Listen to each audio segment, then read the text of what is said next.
Buongiorno a tutti, un ben ritrovati con Sveglia Trieste, lunedì 23 di giugno, pronti per la rassegna stampa della prima ora, poi i nostri ospiti, oggi in compagnia di Andrea Mariucci, che è assessore al bilancio del comune di Muggia, in quota Forza Italia. Dalle 9 alle 10 invece torna con noi in studio Daniela Rossetti, segretaria provinciale di Azione. Andiamo a leggere la pagina meteo dal sito dell'ARPA del Friuli Venezia Giulia. Lunedì l'anticiclone lascerà spazio al passaggio di un veloce fronte che favorirà instabilità atmosferica. Da martedì il rinforzo dell'anticiclone di origine africana porterà tempo stabile e caldo in aumento. Per oggi al mattino cielo sereno o poco nuvoloso, nel pomeriggio cielo variabile verso la zona montana, dove saranno probabili rovesci e temporali che successivamente potranno localmente interessare la pianura, specie pordenonese. Sulla zona montana qualche temporale potrà essere forte e associato a raffiche di vento, venti di brezza sostenuti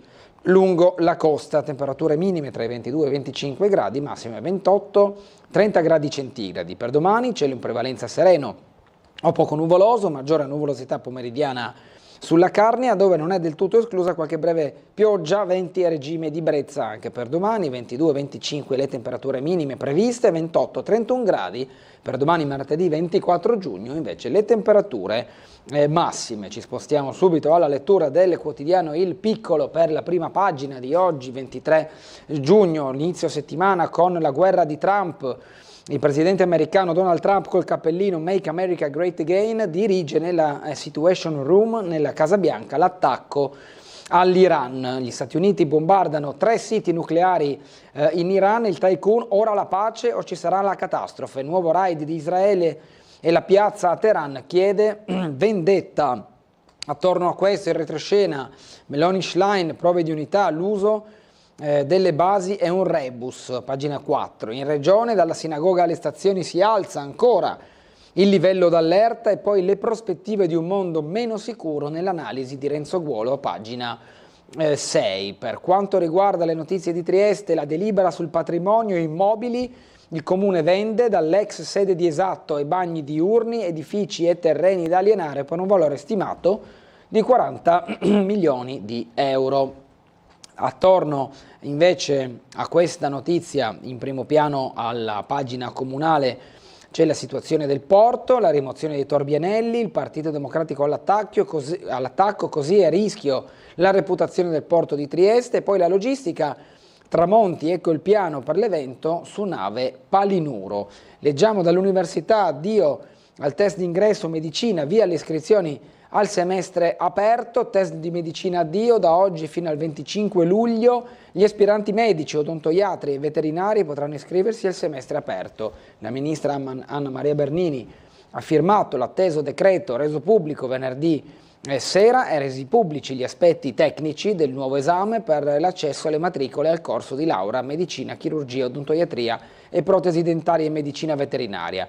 Ma c'è preoccupazione nelle università, compresa quella di Trieste. Nel piedi pagina, Alanismo Reset, Incanto sul palco, il concerto a Villa Manin e poi nordesteconomia.it, perché perdiamo il capitale umano, a firma di Andrea Tracogna, dell'inserto di oggi del Piccolo. Come vediamo in primo piano la situazione mondiale con la guerra innescata verso l'Iran, con l'attacco ai 3 siti nucleari dagli Stati Uniti all'Iran. Allora, tolta la pagina del meteo, proprio la prima pagina, e vedremo solo questa, del Corriere della Sera si occupa e anche in maniera approfondita di questa situazione. Colpiti 3 siti nucleari, show del presidente, successo spettacolare, l'ira di Teheran, conseguenze eterne, missili su Tel Aviv, Netanyahu prega per Donald, Meloni sente Starmer e Merz, allerta per il terrorismo. In primo piano, di fatti, nelle rubriche interne al Corriere, la scelta dell'azzardo, lo strappo della Casa Bianca, dentro la Situation Room, attimi, gesti e show, e poi il calcolo dei danni nelle stime della IEA su Fordow, quindi anche le ripercussioni a livello di sicurezza ambientale nucleare dopo l'attacco ai 3 siti nucleari, con il calcolo che per ora non alza il livello di allerta riguardo a fuoriuscite di radiazioni e quindi una gestione oculata di quelle che possono essere le conseguenze dopo questo attacco. Dal mio rifugio capisco il mondo a colpi di bombe, dice lo scrittore Edgar Keret, e poi può nascere un fronte di paesi musulmani, l'intervista di Lorenzo Cremonesi. Chiudere Hormuz, la minaccia del regime, i rischi per i prezzi, lo stretto dal petrolio alla benzina, con le ripercussioni economiche, l'illusione di isolarsi, scrive Antonio Polito, violazioni e spiragli, la firma di Paolo Mieli. Qui vediamo il punto di ingresso delle bombe in questa piccola mappa riportata al centro della pagina del Corriere, dove sono stati sganciati i missili. Esame di Stato, scrive invece Alessandro Davenia nella rubrica Ultimo Banco. Torniamo al piccolo, ma in questo caso ci spostiamo all'interno delle pagine che si occupano delle notizie di Trieste. Abbiamo visto nella prima pagina con il richiamo di diverse iniziative. Tremonti a nord-est, il piano per il concerto, venerdì rive chiuse davanti a Piazza Unità. Si esibiranno Tananai, DJ Mas, Alisa, le novità di Jimmy Tights, mercoledì arriva Palinuro, sarà trasformata in palcoscenico. La logistica per il concerto di venerdì, con l'evento musicale sulla nave, e ci sono tutte le disposizioni viabilistiche perché la nave Palinuro sarà disposta in banchina davanti alle rive, e quindi riva 3 novembre, Piazza Unità d'Italia, e quindi anche la zona pedonale del Molo Audace e il passaggio lungo il lungomare triestino, quello fronte Piazza Unità, che saranno viziati da diverse ordinanze di divieti e modifiche. Qui lo vediamo dalla mappa con l'area interessata dal concerto. Il varco 4 è quello per lo staff, il varco 5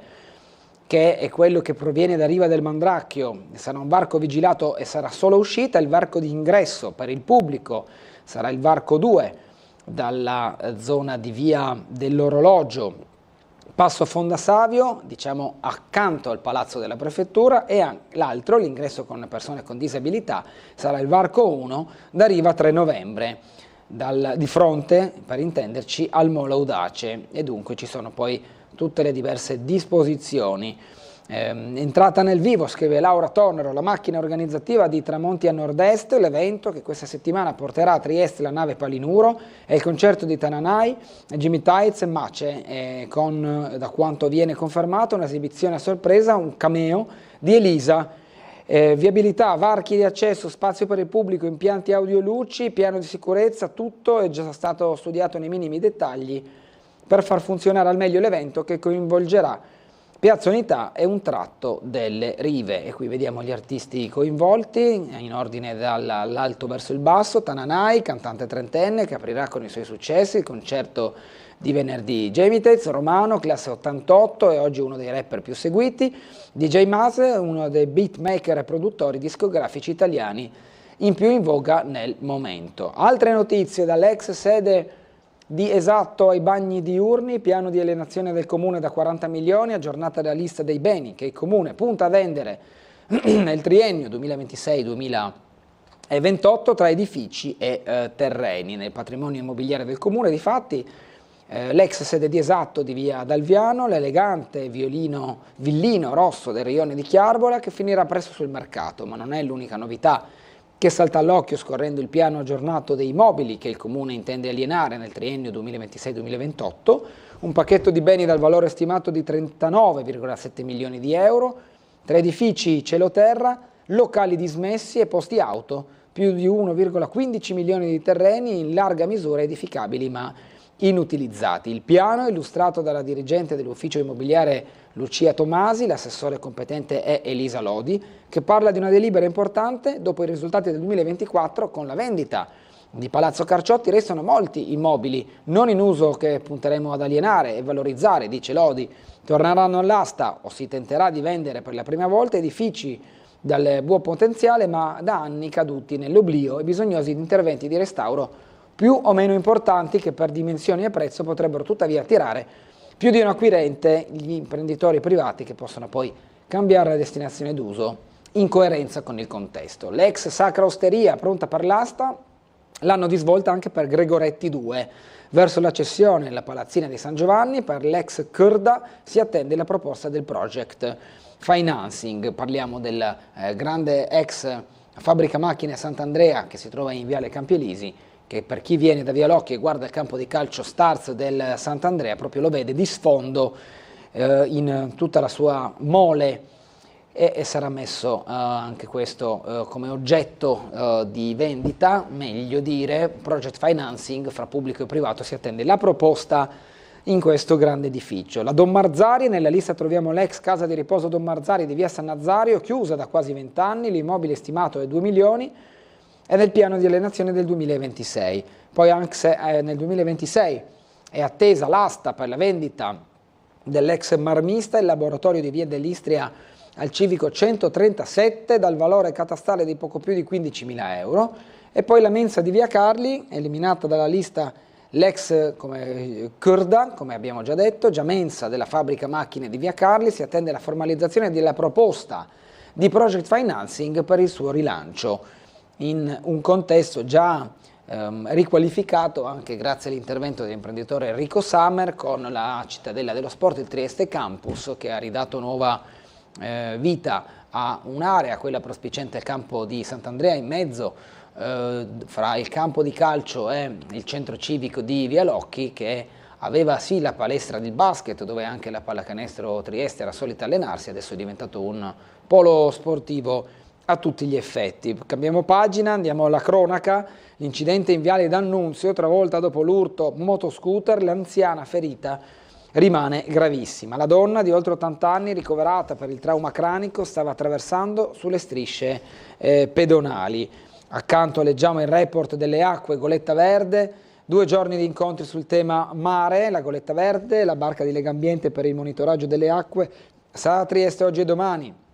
Da 2 giorni si apre stamattina alle 9:30 con i laboratori didattici gratuiti intitolati alla scoperta del mare. Ma scopriamo di più rispetto alle notizie di cronaca anche grazie ai servizi andati in onda nel nostro telegiornale di ieri. Rimane gravissima in prognosi riservata la donna di 80 anni che ieri mattina è stata investita sulle strisce pedonali in Viale D'Annunzio, un impatto violentissimo con un motociclo. La donna è ricoverata nel reparto di terapia intensiva di Cattinara. Secondo quanto appreso avrebbe subito un brutto trauma cranico con emorragie cerebrali. Di fatto l'anziana lotta fra la vita e la morte. Ieri mattina alle 11 l'incidente. Uno scooter e una moto che percorrevano Viale D'Annunzio si erano scontrate e uno dei 2 mezzi era scivolato sull'asfalto centrando la donna che stava attraversando la carreggiata. All'arrivo dell'automedica e dell'ambulanza la situazione era apparsa fin da subito molto grave. L'80enne era stata stabilizzata sul posto, intubata e portata d'urgenza in codice rosso all'ospedale di Cattinara. Danni lievi per i 2 centauri che sono stati dimessi quasi subito. Sul luogo dell'incidente erano intervenuti anche i pompieri, poiché a causa dello scontro moto e scooter avevano sversato olio motore sull'asfalto. La ricostruzione delle esatte dinamiche dell'incidente è al vaglio della polizia locale, intervenuta sul posto anche per chiudere il tratto di strada interessato. Le indagini sono volte ad appurare eventuali responsabilità per quanto accaduto.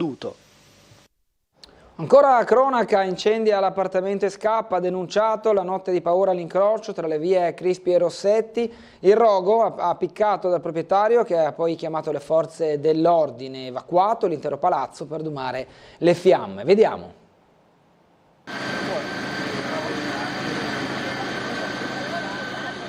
È stato rintracciato nella notte, interrogato dalla polizia, l'uomo di nazionalità italiana che ieri sera avrebbe appiccato l'incendio nel proprio appartamento in una palazzina di via Rossetti al civico 15. Il soggetto, un 45enne, già noto alle forze dell'ordine, è stato denunciato. Momenti di terrore ieri sera dopo le 22:30, quando hanno cominciato a divampare le fiamme sprigionatesi dal secondo piano dello stabile. Sul posto sono intervenute 2 squadre dei vigili del fuoco con l'autoscala per spegnere il rogo. Per permettere le operazioni, tutti gli abitanti dello stabile sono stati fatti evacuare. Sul posto anche la polizia locale che ha chiuso la strada. Secondo quanto appreso, come detto, sarebbe stato lo stesso proprietario dell'appartamento ad appiccare l'incendio. Poi l'uomo è fuggito dalla palazzina e poco dopo ha chiamato la polizia raccontando tutto. Sul posto sono arrivate le volanti della questura e gli agenti si sono messi alla ricerca del 45enne, rintracciato alcune ore dopo e interrogato. Il proprietario dell'appartamento incendiato ha raccontato la sua versione alla polizia, che lo ha denunciato. Le indagini però proseguono, ancora al vaglio la posizione del 45enne. Cambiamo pagina, la cerimonia religiosa in 2000, la processione per il Corpus Domini, abbiamo bisogno di pace nel mondo e in famiglia. Dopo la messa celebrata dal vescovo a Sant'Antonio Taumaturgo, il percorso dei fedeli per la prima volta fino in Piazza Unità, qui le foto del Corpus Domini nella bella giornata soleggiata, le immagini della messa nella chiesa di Sant'Antonio Nuovo, la processione con anche il sindaco che indossa la fascia tricolore, la folla in via Mazzini e poi il vescovo Trevisi. Queste diciamo le didascalie delle immagini che vedete dalla pagina del Piccolo, il monito del vescovo Don Trevisi: si calcolano 57 guerre, ma lo scandalo del male ha ramificazioni ovunque nella società. Il sindaco di Piazza con la fascia tricolore: serve più spiritualità, Trump ha sbagliato a bombardare, ha detto il primo cittadino. Bestemmia durante il corteo, interviene la polizia locale, un uomo affacciato alla finestra all'incrocio tra le vie Roma e Mazzini. In questa notizia che vediamo a seguito della informazione della processione del Corpus Domini, e poi il Nord-Est Economia, come abbiamo visto dalla prima pagina: perché stiamo perdendo il capitale umano, scrive Andrea Tracogne. Rischio Hormuz, la guerra in Iran mette in pericolo lo stretto da cui transitano petrolio e gas del Golfo, e nel nord-est una chiusura sommerebbe gli effetti a quelli già patiti dal blocco del canale di Suez. Ovviamente ci sono ripercussioni anche economiche nonché geopolitiche per quanto riguarda gli attacchi, i bombardamenti di queste ultime ore, con quegli snodi commerciali che poi sono controllati dalle potenze mondiali, ma che transitano attraverso paesi che possono minare il trasporto via mare nel commercio mondiale, e in questo caso il rischio è proprio quello di una chiusura del transito delle petroliere e quindi del trasporto tanto di petrolio quanto di gas naturale. Ora ci colleghiamo con la sala operativa della Polizia Locale per le informazioni relative alla nottata e all'agenda di oggi, lunedì 23 giugno. In linea con noi il commissario Fulvio De Grassi. Buongiorno commissario. Sì, buongiorno a tutti, buon lunedì, bentornato dalle ferie. Gugliotta. Grazie. Diciamo, per quanto riguarda la notte appena passata, interventi diciamo di routine, più un incidente soleodano in strada per Vienna, e invece da mezzanotte di questa notte fino alle 4 di stamattina abbiamo avuto un problema in via Bonomea, dove si è bloccato un complesso veicolare. Succede spesso, GPS qualcosa svia questi veicoli particolari. Si trattava di un'autovettura però con un carrello con sopra una macchina operatrice, perciò molto pesante, percorrendo la via Bonomea in salita non ce la fanno, si bloccano, si intraversano. Fortunatamente alle 4 siamo riusciti a sbloccarlo grazie a una ditta di rimozioni. Per quanto riguarda il resto, come ho già detto, interventi di routine. Al momento abbiamo invece in atto un incidente stradale delle 6:45, non sappiamo ancora bene se ci siano feriti o meno, all'altezza della strada cantoniera in strada statale 202 Dir, diciamo prima della galleria piccola di Cattinara, sulla statale 202 Dir, quella che sale da Chiarbola. Sembra un frontale, perciò è presumibile che ci siano dei feriti, ma ancora è presto, non sappiamo niente di più. Perciò attenzione a chi circola, e sono tanti in quella zona. Per quanto riguarda il resto della giornata non abbiamo niente di particolare in agenda.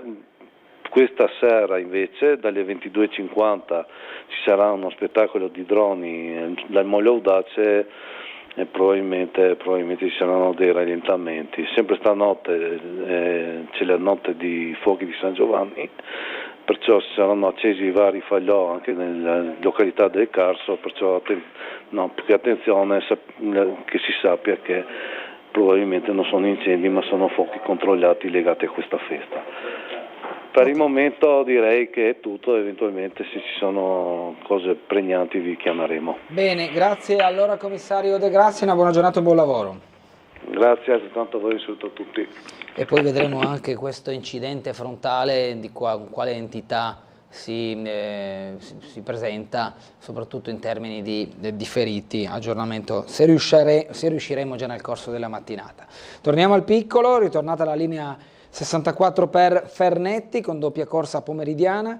Trieste Trasporti voleva sospenderla dalle 13:30 per mancanza di utenti, ma ha trovato un accordo con il comune di Morrupino sulla garanzia del servizio. Partenze da Trieste alle 16:10 e alle 19:20, nella frazione abitano 40 famiglie. Del 1° luglio la frazione di Fernetti tornerà a essere collegata al centro città grazie alla rete di mezzi pubblici anche di pomeriggio. Lo annuncia la sindaca di Morrupino Tania Cosmina, che nel corso delle ultime settimane si era battuta affinché la Trieste Trasporti ritornasse sulla propria decisione di sospendere il servizio delle ore pomeridiane. Dall'inizio di luglio, precisa Cosmina, avremo 2 corse della 64 che, proseguendo oltre Officina, raggiungeranno Fernetti anche nel pomeriggio. Trieste Trasporti inizialmente voleva sospendere tale servizio dopo la corsa delle 13:30, ma abbiamo spiegato come amministrazione comunale, sostenuti dalla protesta dei residenti, che a Fernetti ci sono una quarantina di nuclei familiari stanziali e alcuni siti sensibili per i quali è decisivo poter contare sui mezzi pubblici. L'incontro a Muggia, a Duino Aurisina, truffe agli anziani, monito della polizia a Duino Aurisina, il personale del commissariato di pubblica sicurezza proprio di Duino Aurisina della Polizia di Stato ha incontrato la cittadinanza nella sede dell'associazione Zdeka Zvezza per sensibilizzare e informare sul fenomeno delle truffe agli anziani e ai soggetti deboli. Il dirigente del commissariato, il vicequestore Michele Amatulli, ha illustrato le principali modalità di commissione del reato e le migliori strategie per difendersi e non cadere proprio in questi inganni. Cuochi, camerieri e baristi messi alla prova a Muggia, qui la qualità per i turisti. La sede dello IAL del Friuli Venezia Giulia di Porto San Rocco trasformata in 2 ristoranti per l'esame finale dei partecipanti al corso, pronti adesso al mondo del lavoro. La sede dello IAL del Friuli Venezia Giulia di Porto San Rocco si è trasformata, leggiamo, per un giorno in 2 blasonati ristoranti dove 10 allievi, fra i quali 5 tecnici di sala e bar e 5 di cucina, hanno affrontato la prova conclusiva dei rispettivi corsi di formazione per ottenere il diploma professionale al termine della classe 4ª. La simulazione di servizio ha proposto un menù completo, ideato e realizzato dai futuri chef, mentre i colleghi di sala hanno guidato gli invitati in un'esposizione che ha unito degustazione di vino e tartufo nero, taglio della fiorentina, cocktail signature e scenografici flambé, dimostrando competenza tecnica e sensibilità verso l'ospitalità. Ora sono pronti per il mondo del lavoro. Imbarcazione alla deriva tra Duino e Monfalcone, il soccorso, lo sfilamento dell'asse dell'elica, l'acqua che rapidamente entra nello scafo rischiando di farlo affondare. Sabato sera nel tratto di mare tra Duino e il canale di accesso al porto di Monfalcone, i 3 occupanti di un'unità di diporto se la sono vista brutta. Ha dovuto intervenire il personale delle capitanerie di porto di Trieste e Monfalcone per soccorrerli davanti alla segnalazione pervenuta tramite il numero blu 1530 alla sala operativa del Maritime Rescue Sub Center di Trieste alle ore 17:40. Intervento dunque importante cui dettagli li riepiloghiamo nel servizio. La barca a vela rischiava di affondare, ma i 3 diportisti sono stati salvati dalla Guardia Costiera al largo di Duino. Il fatto è successo nel tardo pomeriggio di ieri. La segnalazione di richiesta di soccorso è avvenuta poco prima delle 18 da parte degli stessi diportisti e immediatamente è stato dato avvio alle operazioni di soccorso, impiegando la motovedetta e il battello costiero. Le 2 unità della Guardia Costiera hanno raggiunto in tempi brevi l'imbarcazione che, ormai alla deriva, rischiava di infrangersi sui bassi fondali a causa delle correnti presenti in zona. Al fine di evitare il peggioramento della situazione sono state subito avviate le operazioni di messa in sicurezza tramite i mezzi a disposizione della motovedetta, scortando nel frattempo l'imbarcazione verso il cantiere nautico più vicino per il successivo alaggio a terra. Le operazioni si sono concluse poco prima delle 19. Siamo verso le pagine finali della sezione della cronaca di Trieste, la nuova frontiera della terapia iperbarica con uno spaccato della conferenza. Infatti la terapia iperbarica è stata al centro della conferenza che si è tenuta nella sede del Morena Diving Sport Club. A fare la relatrice, la dottoressa Paola Amato, responsabile del centro di medicina iperbarica e subacquea di Cattinara. Presenti soci e rappresentanti del circoli Subsea, Deep Blue e Bignami Sub. Soro Optimist ricorda Mangiarotti dopo 74 anni con l'anniversario.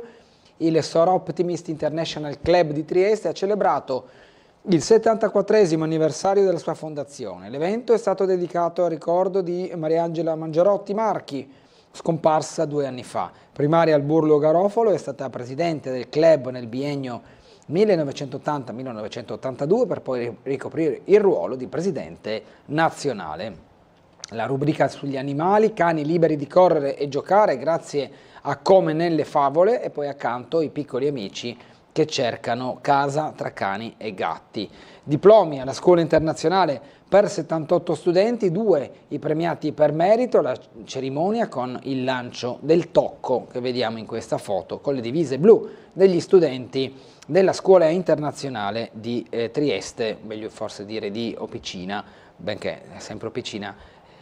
Siamo sempre a Trieste. Andiamo alle prime pagine del Piccolo, andiamo a vedere le notizie dal fronte nazionale e internazionale. Gli Stati Uniti attaccano l'Iran, colpiti 3 siti nucleari, il regime giura vendetta, missione martello di mezzanotte, Trump, un lavoro di squadra, ora la pace, ha detto, la Repubblica Islamica minaccia di chiudere Hormuz bloccando le petroliere, Europa spiazzata, Russia e Cina violato il diritto internazionale, l'escalation della guerra in Medio Oriente con la decisione di Donald Trump di questa operazione d'attacco all'Iran. L'operazione poi ha visto il B-2 caccia, coinvolti 125 aerei, voli non stop e rifornimenti in quota, una potenza di fuoco da record, con decine di caccia di ultima generazione, bombardieri stealth B-2, aerei da rifornimento, altri ancora per il tracciamento radar o le misure di disturbo elettromagnetico, missili Tomahawk e centinaia di militari nei centri di comando a coordinare l'attacco contro i siti nucleari iraniani.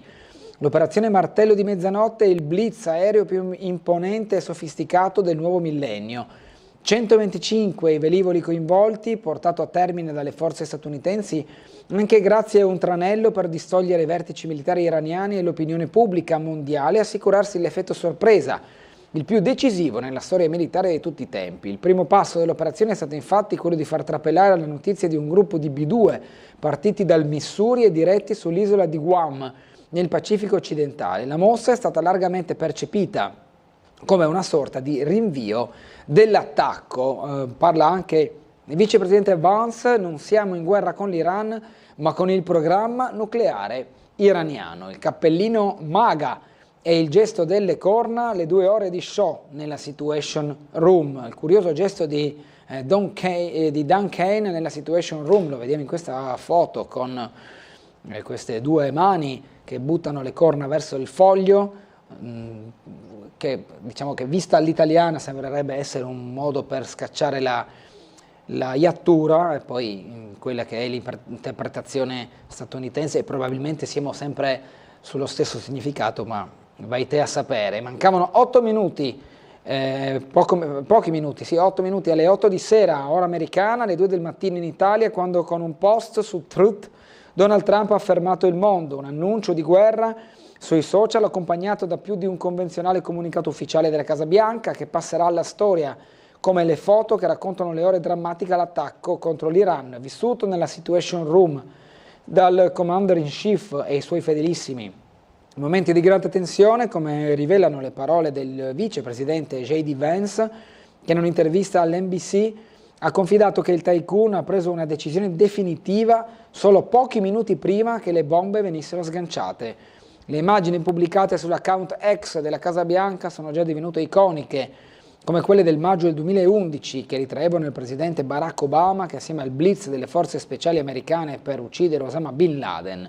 Allora l'espressione scioccata con la mano sulla bocca della segretaria di Stato americana Hillary Clinton fece infatti il giro del mondo. Ora sono diventate virali sui social le foto di Trump seduto a capo principale del tavolo della Situation Room con il suo iconico cappellino rosso Make America Great Again. Il segretario di Stato Marco Rubio e quello della difesa Pete Hegseth concentrati sui monitor per seguire il raid, il vicepresidente Vance con un'espressione preoccupata e il capo della CIA John Ratcliffe con le mani giunte e lo sguardo attento È il capo di Stato Maggiore, Dan Kane, che spiega ai presenti la dinamica dell'operazione. Quest'ultima immagine ha attirato l'attenzione soprattutto dei media italiani, perché il generale americano sembra fare le corna. In realtà Kane stava semplicemente descrivendo il raid mimando con le mani il movimento degli aerei o l'attacco in senso lato, e quindi l'interpretazione tutta italiana viene in qualche modo smentita nella sua volontà di usare le dita, il mignolo e l'indice, per indicare i punti d'attacco, che poi, vista come detto all'italiana, sembra essere un modo per augurarsi che tutto vada a buon fine, in questo caso l'attacco ai siti nucleari iraniani. Noi ci fermiamo per la pubblicità, torneremo tra poco. La pagina successiva torna sulla situazione, la vedete già in anteprima. Teheran avverte Khamenei non si tocca, nel paese si rafforza il potere dei militari. Leggeremo queste e altre pagine tra poco, dopo la pubblicità.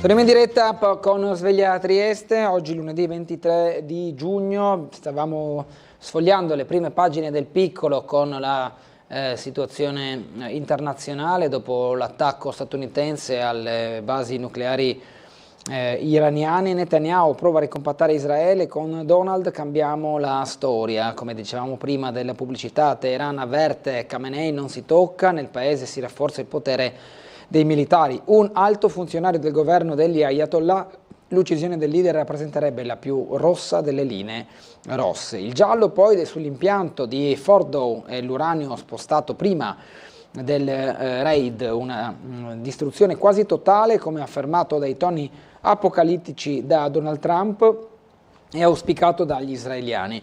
O al contrario, danni limitati, come ripete il mantra delle fonti iraniane. E scontro di dati, di proclami, di bollettini, di foto satellitari e di veline contrapposte sull'esito dell'attacco contro 3 impianti nucleari dell'Iran, scatenato nella notte dagli Stati Uniti a sostegno di Israele. Come sempre accade in guerra, dove la propaganda e la disinformazione più o meno voluta arrivano invariabilmente sia dagli amici sia dai nemici, dai presunti buoni e dai presunti cattivi.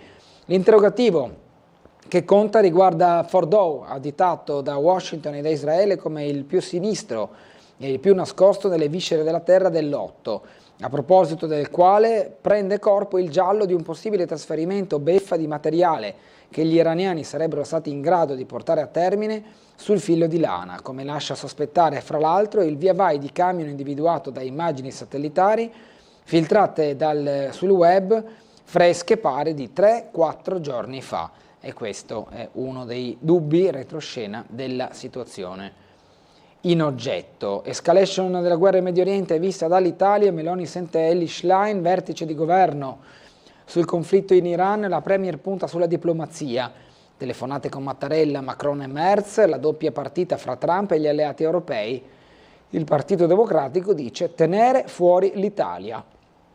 La guerra in TV, palinsesti stravolti, speciali su Rai, Mediaset, Sky e la 7. Dopo questo attacco, difatti, le televisioni nazionali hanno dedicato tutta l'attenzione sugli aggiornamenti del caso. Prove di unità sulla soluzione pubblica con il rebus del voto sull'uso delle basi, linea comune di maggioranza e opposizione per risolvere il conflitto. Un eventuale passaggio in aula rischia però di minarla, nel retroscena che descrive Carlo Bertini. Il Papa: fermare la guerra, l'umanità evoca la pace. Il messaggio di Leone all'Angelus: la comunità internazionale ha una responsabilità morale. Il grido di Prevost, Leone XIV, che guida la preghiera dell'Angelus, qui in foto. Le voci: iraniani in Italia in ansia, saltati i contatti con il proprio paese. La felicità di essere tornati, ma con il rumore di quei missili ancora addosso e con la paura e l'incertezza per chi è rimasto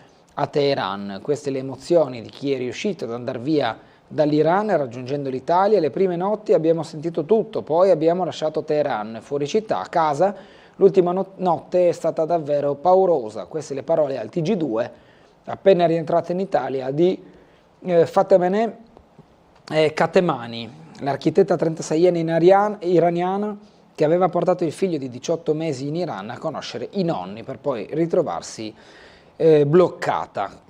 Dunque le sue voci raccolte dalla RAI. Le prospettive dopo l'attacco, un mondo ancora più pericoloso, le parole dei Pasdaran mostrano la volontà del regime iraniano di alzare il livello dello scontro. L'allargamento del conflitto potrebbe portare a una ripresa degli attacchi terroristici e questo è uno dei dubbi principali.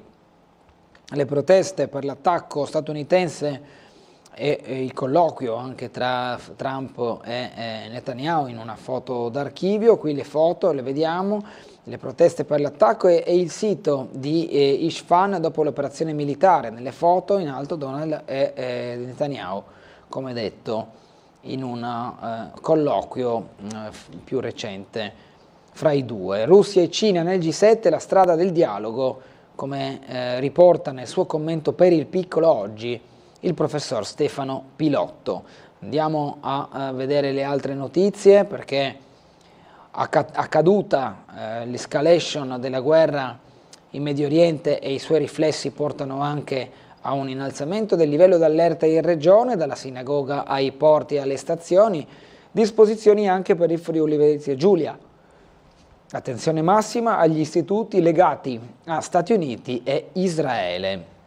La sinagoga, come detto, è uno dei punti da sempre presidiati della città, come anche la scuola ebraica di Via del Monte, ma ci sono ulteriori luoghi che vengono messi in un elenco dove l'allerta è aumentata in queste ore.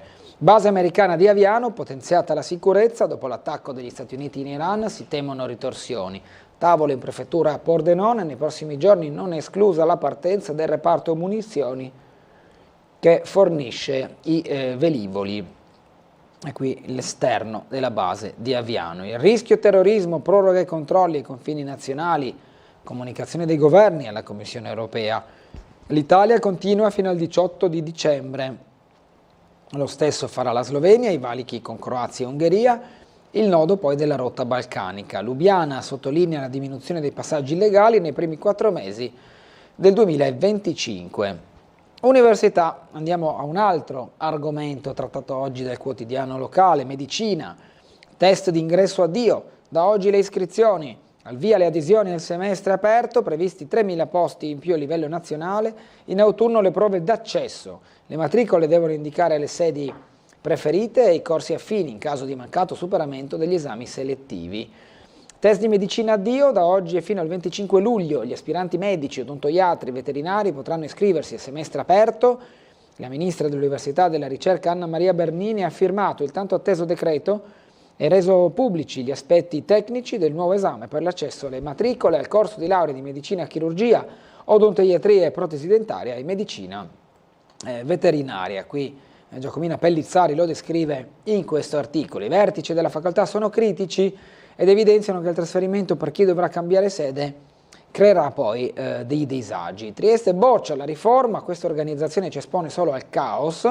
Il rettore Di Lenarda, preoccupato dal rischio di ricorsi e dal calo della qualità, il coordinatore del corso Merlo dice è possibile che la preparazione ne risenta, e dunque parere non conforme alla decisione ministeriale da parte dell'Università di Trieste. L'accesso ai corsi di laurea lo vediamo in questo schema: medicina, chirurgia, odontoiatria e medicina veterinaria, iscrizione al semestre aperto e a un corso di laurea affine dalle 10 del 23 giugno alle 17 del 25 luglio.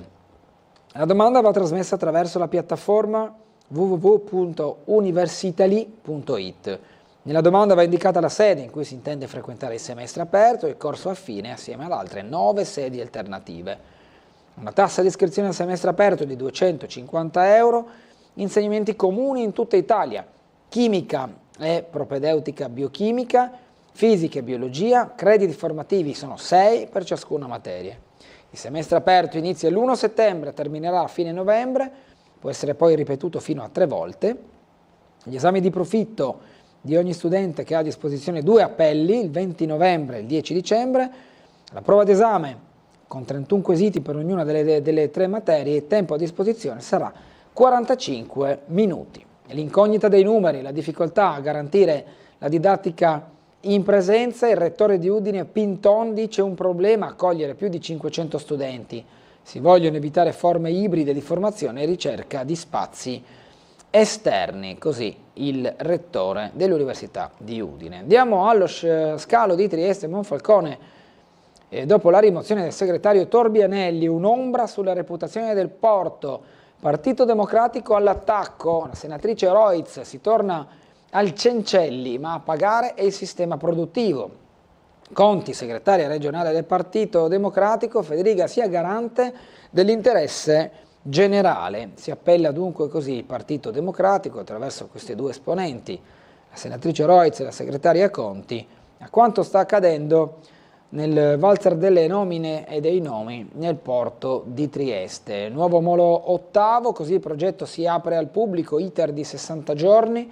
Parte oggi il percorso di incontri, dibattiti, eventuali di proposte e critiche. Il responsabile di Avventura Urbana SRL Mariotto dice lo prevede la legge e dunque sarà un periodo di punto della situazione attraverso i portatori di interesse e gli addetti ai lavori, Authority proponente come promotore con Logistica Giuliana, HHLA, PLT Italy e la ICOP nel partenariato pubblico-privato. Andiamo a vedere altre notizie, siamo ancora alla cronaca, alpinista muore sotto gli occhi del figlio, la richiesta di soccorso è partita dal giovane, per ore ha tenuto la corda del padre quando è stato raggiunto il 64enne, era ancora vivo. Giuseppe Tararan, 64 anni, morto dopo la caduta sulle Dolomiti, era un alpinista esperto ed è morto sotto gli occhi del figlio, a cui aveva trasmesso la passione sconfinata per la montagna. Giuseppe Tararan, 64 anni, viveva a San Pietro di Ingù con la moglie Vania Crosara e il figlio Alessandro. Sabato pomeriggio è precipitato per oltre 30 metri mentre stava arrampicando su Cima Anastei in Val Canali, alle Pale di San Martino in Trentino.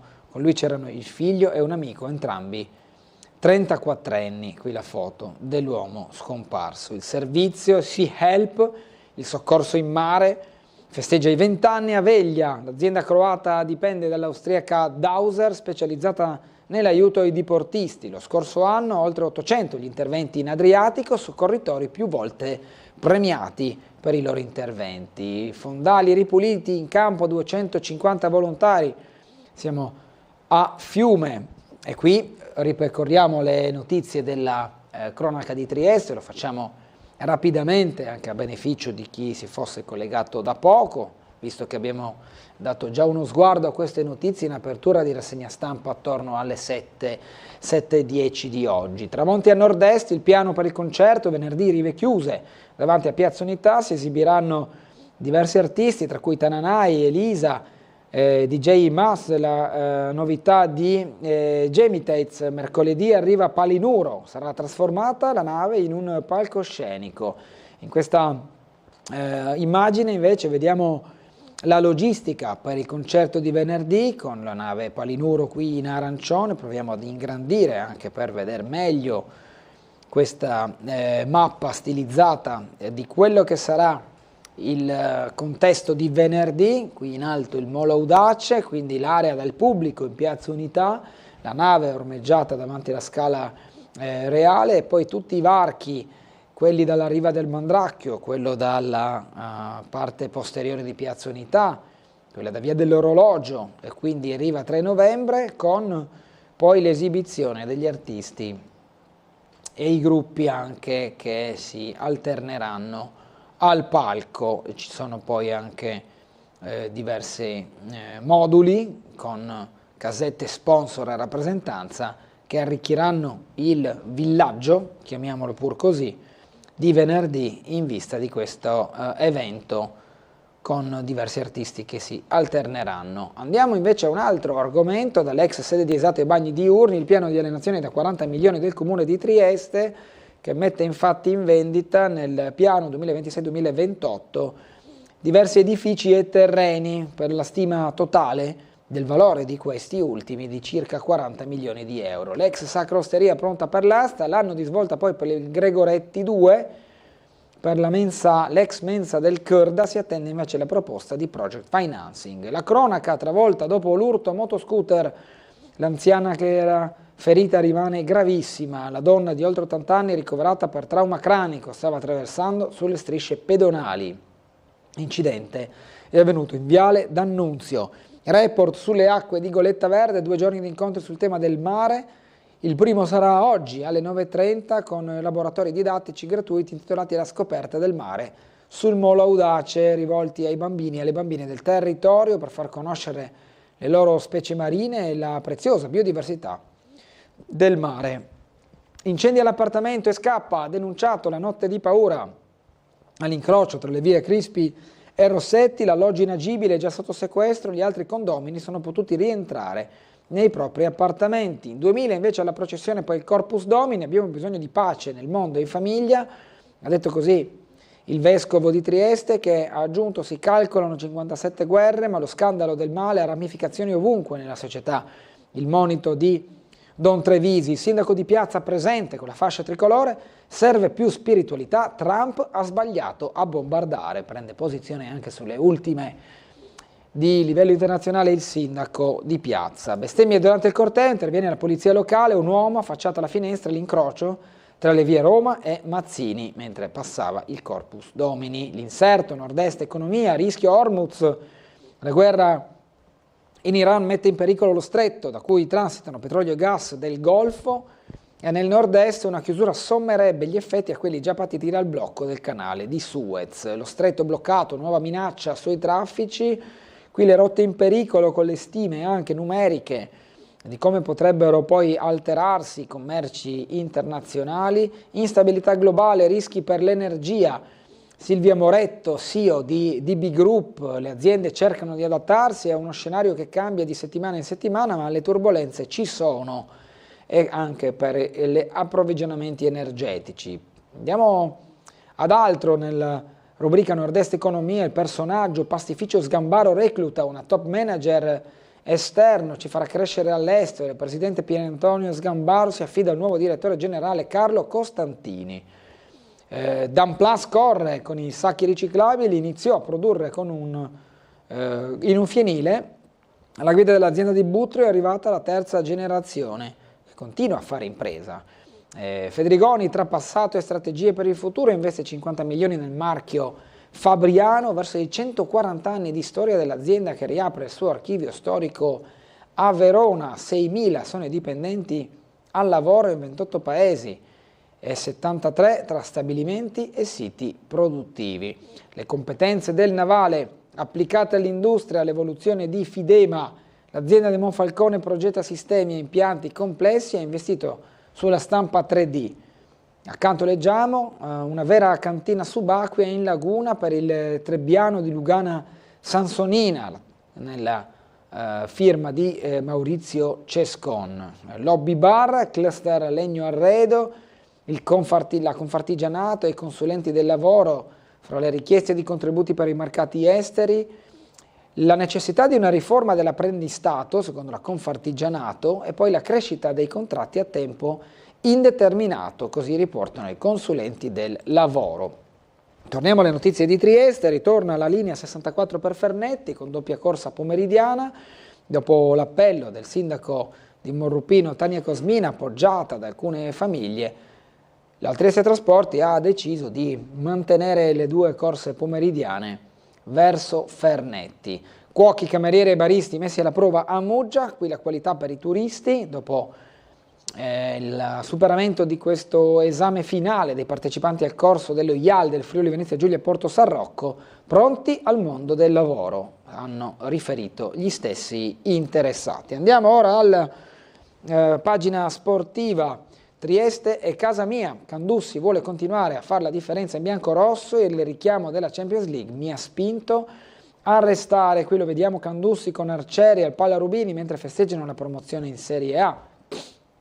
Virtus pronta alla rivoluzione, in uscita Schengelia e Cordinier. Per quanto riguarda il basket, qui l'intervista di Lorenzo Gatto proprio a Candussi, che sceglie di rimanere in biancorosso. I paletti dell'Unione: controllo dei costi, budget per la prima squadra più che dimezzato rispetto agli 11,5 milioni del 2024. Dell'Icarri cerca il tecnico aspettando il 1° di luglio. La stagione infatti comincerà proprio a luglio con la chiusura dei contratti del 30 giugno e si potrà aprire la nuova stagione della Triestina, che partirà ovviamente con tutte le questioni più formali, l'ingaggio dei giocatori, dell'allenatore, la scelta tecnica e anche ovviamente dettata dal budget a disposizione. L'ex campione non aiuta a vendere il calcio all'estero, così Giancarlo Padovan, che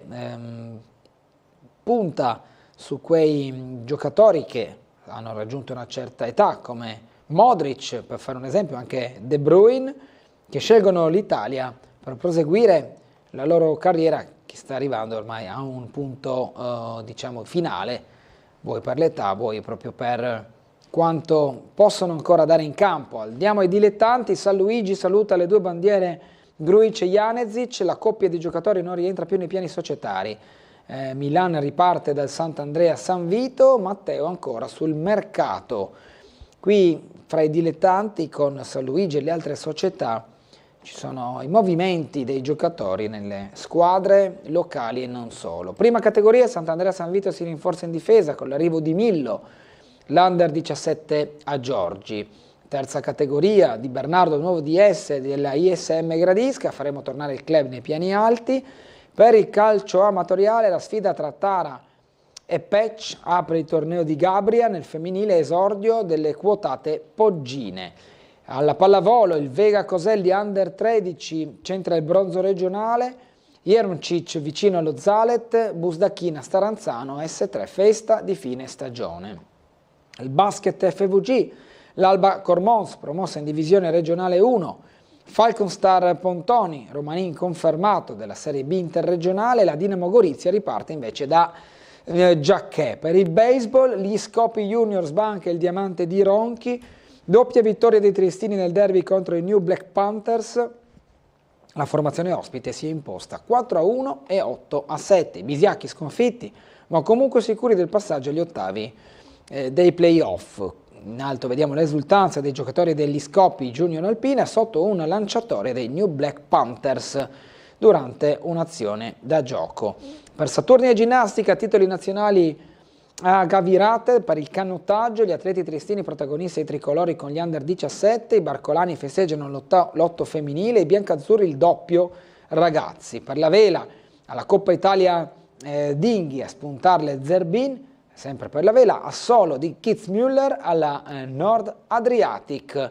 Per il ciclismo, sprint regale di Carosi ai tricolori juniores, gara impeccabile, sono felicissimo, il laziale ha beffato tutti sul traguardo di Porto Vecchio, nel finale ha provato il colpaccio e mi è andata bene, ha detto lo stesso. Ieri hanno circolato per le vie cittadine i giovani ciclisti che sono infatti passati per le rive, Campomarzio, per andare poi in Porto Vecchio. Per il podismo, il trofeo Supplina Blasina va a Pivetta e Todesco, partecipanti a quota 260, mondiale per club, poker Juve agli ottavi, 4-1 contro il Vidad, un autogol e la bella doppietta di Ildiz, spiano la strada ai bianconeri e nel finale segna su rigore anche Vlahovic. Tudor soddisfatto della prestazione, qui Baggio del Piero newyorkesi, per poco non li incontravo, i due italiani campioni con le rispettive squadre ma anche in nazionale, che si sono incontrati nelle strade della Grande Mela. Noi ci fermiamo per andare in pubblicità,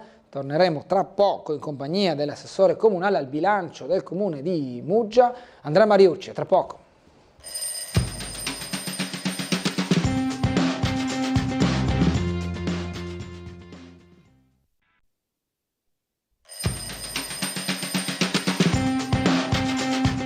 Ben ritornati in diretta con Sveglia Trieste, buongiorno e benvenuto all'assessore comunale al bilancio del comune di Muggia, Andrea Mariucci. Buongiorno a tutti, buon inizio di settimana, che oggi lunedì si ricomincia con un'altra settimana. Esatto, oltretutto abbiamo passato il weekend con l'inizio dell'estate, il tempo ce lo ha anche suggerito. Certo, no? certo. Quindi le giornate, ahimè, si accorciano. Le giornate effettivamente si accorceranno. Dunque, assessore al bilancio, e di bilancio parliamo nel comune di Muggia. La prima domanda che le faccio: che bilancio è e come poi verrà distribuito, utilizzato l'avanzo di bilancio, che già anticipo un po' alcune delle informazioni che ci darà adesso. Certo, il bilancio del comune di Muggia è un bilancio sano e virtuoso, un bilancio su cui da 3 anni a questa parte, 3 anni e mezzo a questa parte, abbiamo fatto un lavoro diciamo di messa a punto, così se vogliamo. Ecco, io dico sempre, faccio questo paragone, scusatemi se adesso divago sul tema, il bilancio per un comune è come il motore per una macchina, no? È quello che dà l'energia, è quello che dà la spinta, è quello che dà la potenza. Però una macchina deve avere anche un telaio, quindi sospensioni, quindi gomme, eccetera, deve tenere la strada. Ecco, questo telaio è rappresentato dagli uffici del Comune di Muggia, quindi è giusto che sia il motore della macchina che il telaio della macchina siano coordinati per il percorso che si intende fare. Una macchina che va fuori strada è diversa da una macchina che va su pista, per esempio. E detto questo, abbiamo fatto questo lavoro sul bilancio di Muggia, siamo riusciti quindi in 3 anni e mezzo, a ridurre del 70% l'indebitamento che avevamo trovato nelle cifre del bilancio, siamo riusciti a aumentare la quota del patrimonio, quindi battiamo un più 12% sul patrimonio dell'ente, con tante opere ancora da realizzare, quindi è un dato che tenderà sicuramente a crescere. Siamo riusciti anche a decuplicare, ora la cifra esatta non la ricordo ma posso andarla a vedere, a decuplicare quelle che saranno le spese appunto per le opere, per gli investimenti, tutto a beneficio di una amministrazione programmata. Ecco, la programmazione poi è il secondo obiettivo che ci siamo posti, quindi realizzare step successivi e realizzare comunque una politica sul territorio capace, programmata, scadenziata appunto sia come risorse che come anche attività per affrontare quelle che saranno le opere importantissime che da qui a pochissimi giorni vedremo sorgere su Muggia. A quanto chiude il bilancio di Muggia totale? No, è una cifra in divenire, comunque stiamo salendo tantissimo con le risorse, io credo che finiremo a 80 milioni di euro, se non poco più a fine anno, perché è vero, sono tutte cifre in divenire queste. La cosa importante è il dato dell'avanzo che abbiamo votato, che l'Aula ha votato il 30 di aprile, a fine aprile, sono 6.520.000 euro, di cui noi mercoledì con un importante passaggio in Consiglio Comunale andremo ad applicare subito poco più di 2 milioni. Per opere sul territorio, quindi parliamo di manutenzioni, parliamo di strade, parliamo di arredi per gli uffici, chi più ne ha più ne metta, 1 milione solo per la parte territorio, più 450.000 euro per finire la sede della protezione civile, altro importantissimo progetto. Abbiamo 250.000 euro poi che andiamo a stanziare per completare l'edificio, la Casa delle Associazioni di Via Roma, altro progetto che abbiamo ancora in piedi, e poi non secondario andiamo a cofinanziare una quota che Regione FVG ci ha assegnato per il fotovoltaico sulle scuole. Ok, quindi diciamo che questi 2 milioni verranno impiegati in questa maniera. Sì, 750.000 euro, appunto quasi 800.000 euro in queste 3 opere e l'altro milione passa sul territorio. Per le manutenzioni e tutto il resto. Abbiamo una telefonata, buongiorno. Pronto? Buongiorno. Pronto? Pronto? Sì, buongiorno. Sì, buongiorno, come va signor Bernardo? Bene, grazie. Tutto bene la domenica? Sì, ho dormito. Ascolti, io ho un problema. Bene. Allora, anni indietro, quando facevano lavori qua a Roiano della caserma, avevano fatto capolinea in via Stock, si ricorda? Sì. Ecco qua. Dopo che ha finito, dicevano che quando finiva levavano via il prolungamento della fermata della Corriera. e non c'era più, l'hanno scancellata tutta quante cose. Adesso l'altra sera a mezzanotte facevano le strisce pedonali. Sì. Noi avevamo le macchine parcheggiate normali oltre oltre della corriera, le strisce della corriera, Sì. posto libero, 3 macchine. Alla notte hanno fatto le strisce pedonali, alla mattina ci siamo trovati il prolungamento che non è neanche finita, doveva finire il finale, no? Le strisce gialle, del prolungamento della corriera, Sì. con le contravvenzioni subito alla mattina, no? Alla notte ha fatto, la mattina abbiamo trovato le contravvenzioni di 115 euro più 2 punti patenti. Io credo che non sia regolare, perché prima di tutto non è finita tutta la striscia, doveva finire il finale, e dopo tutti avranno sbagliato a fare la striscia, no? Perché quel prolungamento non dovevano fare, perché sono le 3 macchine parcheggiate, dovevano almeno dovevano mettere un avviso: guardi, non stai parcheggiare qua, dobbiamo fare le strisce pedonali. E adesso queste contravvenzioni, chi li paga questo sbaglio che hanno fatto? Ok. Ecco qua, se lei la guarda su come si chiama sul computer, la vedrà, le strisce che hanno fatto e le macchine, che è ancora una macchina con la contravvenzione sopra, no? Non so da chi devo fare, dove rivolgermi, cosa fare, cosa non fare. Ok. Bernardo, io ti ringrazio perché sei stato sempre gentile. Grazie a lei. Grazie. Allora, guardi, non avevo traccia di questa operazione, diciamo, di prolungamento delle strisce pedonali, che comunque, come diceva il telespettatore, dovrebbe essere anticipata da una serie di avvisi. Qualora questi lei ritiene non fossero stati disposti per la strada, può fare ricorso. Certo. Con la polizia locale, la sede di via Revoltella, può presentarsi e manifestare le sue avversità. Non ho seguito, devo essere onesto, soprattutto in queste ultime 2 settimane, ciò che è avvenuto all'interno del rione di Roiano, però se lei ritiene di avere dalla sua la ragione perché non era stata posta la segnaletica, non era stata avvisata la cittadinanza della zona che ci sarebbero stati dei lavori e quindi si è trovato la multa dove in realtà al di fuori del periodo eccezionale il parcheggio è consentito, potrebbe fare ricorso. Questo mi sento io di potergli consegnare. Mariucci, se lei vuole aggiungere qualcosa su questa certamente telefonata. che si rivolga assolutamente agli uffici del comune e quindi in questo caso alla polizia locale, e sono estremamente disponibili ad accogliere non dico le rimostranze, ma osservazioni della cittadinanza, soprattutto per un caso così, che appunto è squisitamente tecnico, se vogliamo, no? Non ho capito se prolungamento delle strisce pedonali o dell'area di sosta dell'autobus. Comunque sembra quasi una vicenda kafkiana, no? La macchina è parcheggiata, ti hanno disegnato la striscia attorno e poi si è trovato subito la notifica. Come il concetto di quando uno dice qualcuno si faccia avanti, fanno tutti un passo indietro. Esatto. Io sono fermo, ma in realtà mi trovo fuori posto. Esatto. Una mail dice: buongiorno, SIOT e obiettivi sensibili. Con l'evolversi della situazione internazionale, mai come ora urgono provvedimenti duri e urgenti per allontanare dal territorio i vari maranza, imam, frequentatori di moschee abusive e chi professa una presunta superiorità morale e religiosa per l'Islam nei confronti di noi cattolici. Non è razzismo, è una logica prevenzione del terrorismo islamico che, va ricordato, nell'agosto del 72 ha già colpito il nostro territorio, scrive Piero, rifacendosi a Settembre Nero. Signor Piero ha ragione, non è assolutamente razzismo o una vis di polemica, eccetera.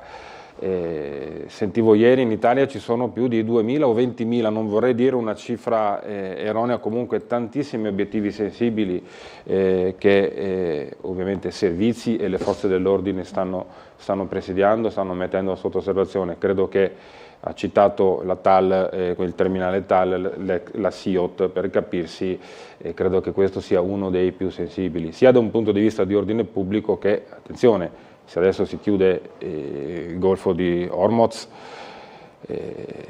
lì transita parecchio del greggio, ecco, che viene distribuito sul terminale di Trieste. Ecco, tutto Abbiamo ancora una telefonata, buongiorno. Buongiorno dottor Bernardo, a lei e al suo ospite. Buongiorno. Se è possibile, desideravo avere una risposta chiara, possibilmente non in politichese ma in triestino, perché quando si parcheggia a pagamento bisogna mettere la targa della macchina. Cioè, se io pago per 2 ore, che proprio mi è successo, invece la persona dalla quale dovevo recarmi era assente, dopo un quarto d'ora sono andata via, non posso dare il mio tagliando ad un'altra persona perché c'è la targa.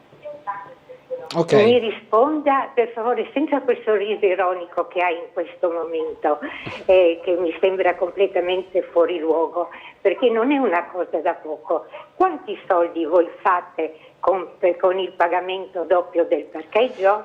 Signora, non voleva essere, mi perdoni se intervengo in diretta, non voleva essere assolutamente un sorriso ironico, ma un sorriso di cortesia.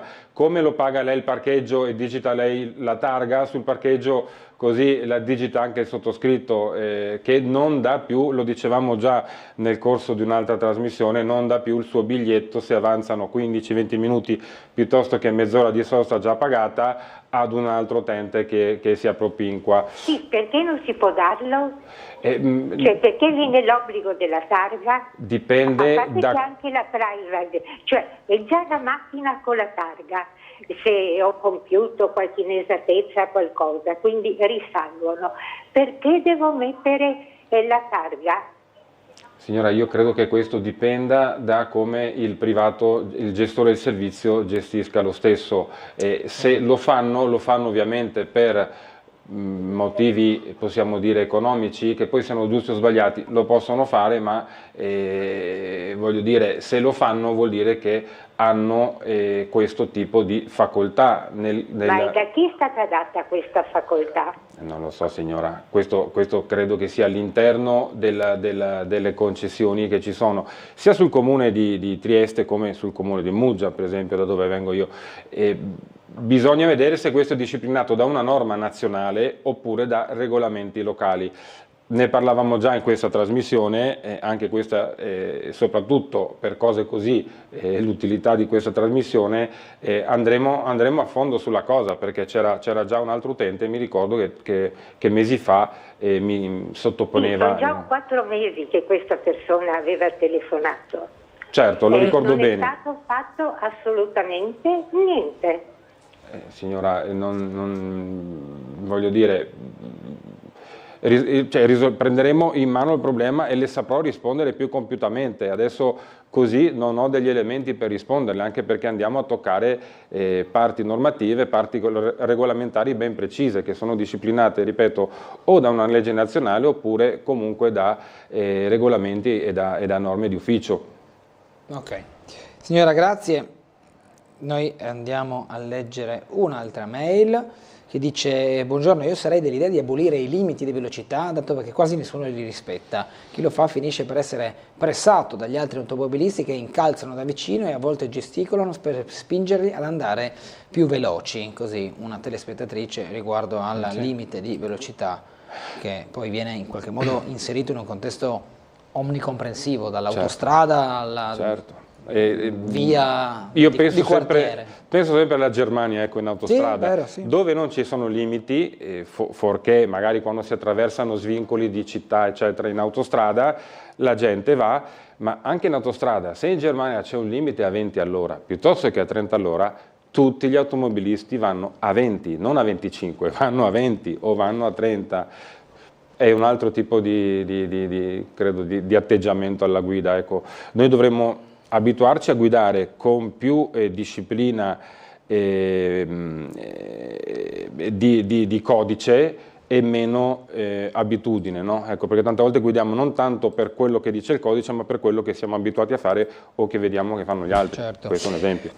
Dunque, prima parlavamo del bilancio e del suo avanzo. Il passaggio è quello del Consiglio Comunale. Sì. Come possiamo inquadrare, diciamo, il lavoro all'interno del Consiglio Comunale rispetto a queste tematiche strategiche per il Comune di Muggia? Perché ci sono certi appuntamenti annuali, come quello del bilancio, che ricade poi ogni anno, che trovano anche frizioni politiche, questioni dialettiche che si vanno a sommare su, diciamo, interessi più che interessamenti di come stanziare una cifra piuttosto che un'altra. Certo, il merito della scelta delle risorse è un merito squisitamente politico, no? Decidere certo come e quando stanziare le risorse, questo è il merito della programmazione politica, nel merito di ogni di ogni partito piuttosto che di ogni coalizione.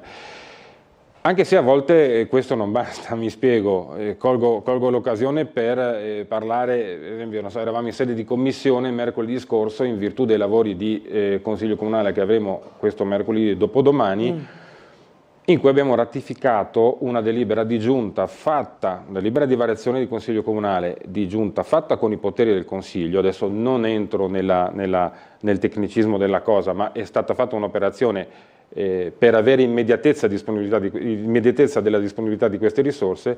Andiamo a finanziare tutte le domande che ci sono pervenute per i centri estivi sul Comune di Muggia. Quindi la notizia è questa: finanziamo tutte le domande che ci sono pervenute nel Comune di Muggia, tranne pochissime, si contano sulla punta delle dita, che non sono finanziabili per questioni di legittimità regolamentare, ecco, perché sono magari un po' al di sopra del regolamento, non sono proprio in ordine con gli aspetti tecnici e regolamentari.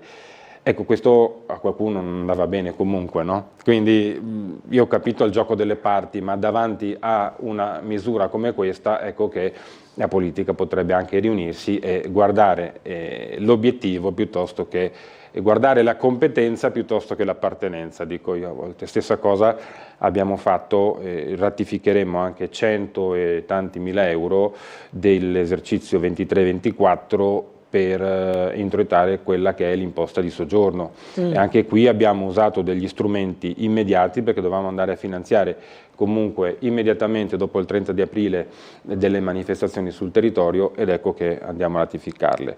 Certo ci sarà, spero, perché in commissione non è ancora emerso, per i 2 milioni di avanzo che viene stanziato, ci sarà un dibattito, spero, costruttivo, e spero che questo sia un confronto piuttosto che una polemica o ecco così, un gioco delle parti fino a se stesso. Quindi la novità è che comunque riuscirete a coprire tutti i posti dei centri estivi, diciamo. Questo sì, non è una cosa di secondaria importanza. Se ci guardiamo un po' intorno siamo contenti di questo e siamo contenti appunto di dare un servizio pubblico e anche di qualità, come tra l'altro Muggia è sempre abituata ad avere anche in questo settore dell'educativo. Le faccio vedere un'immagine e volevo chiedere se mi fa un commento. Eccola qua, un attimo, forse la devo aprire in un'altra maniera perché ho ecco qua, forse questa è meglio, eccolo. Ecco, qui forse potrei avere il sorriso ironico di cui diceva la telespettatrice prima. Prima io dico alla signora, prima voleva essere un sorriso di cortesia nell'ascoltare, non assolutamente un sorriso ironico fuori luogo. Ecco, qui il sorriso ironico è d'obbligo. Allora, questo cos'è? Un volantino del Partito Democratico? Che dice? Volantino, sono manifesti murali che sono comparsi a Muggia negli ultimi giorni, dove dicono che in sostanza il sindaco Polidori, la giunta e la maggioranza di centrodestra vogliono privatizzare la casa di riposo.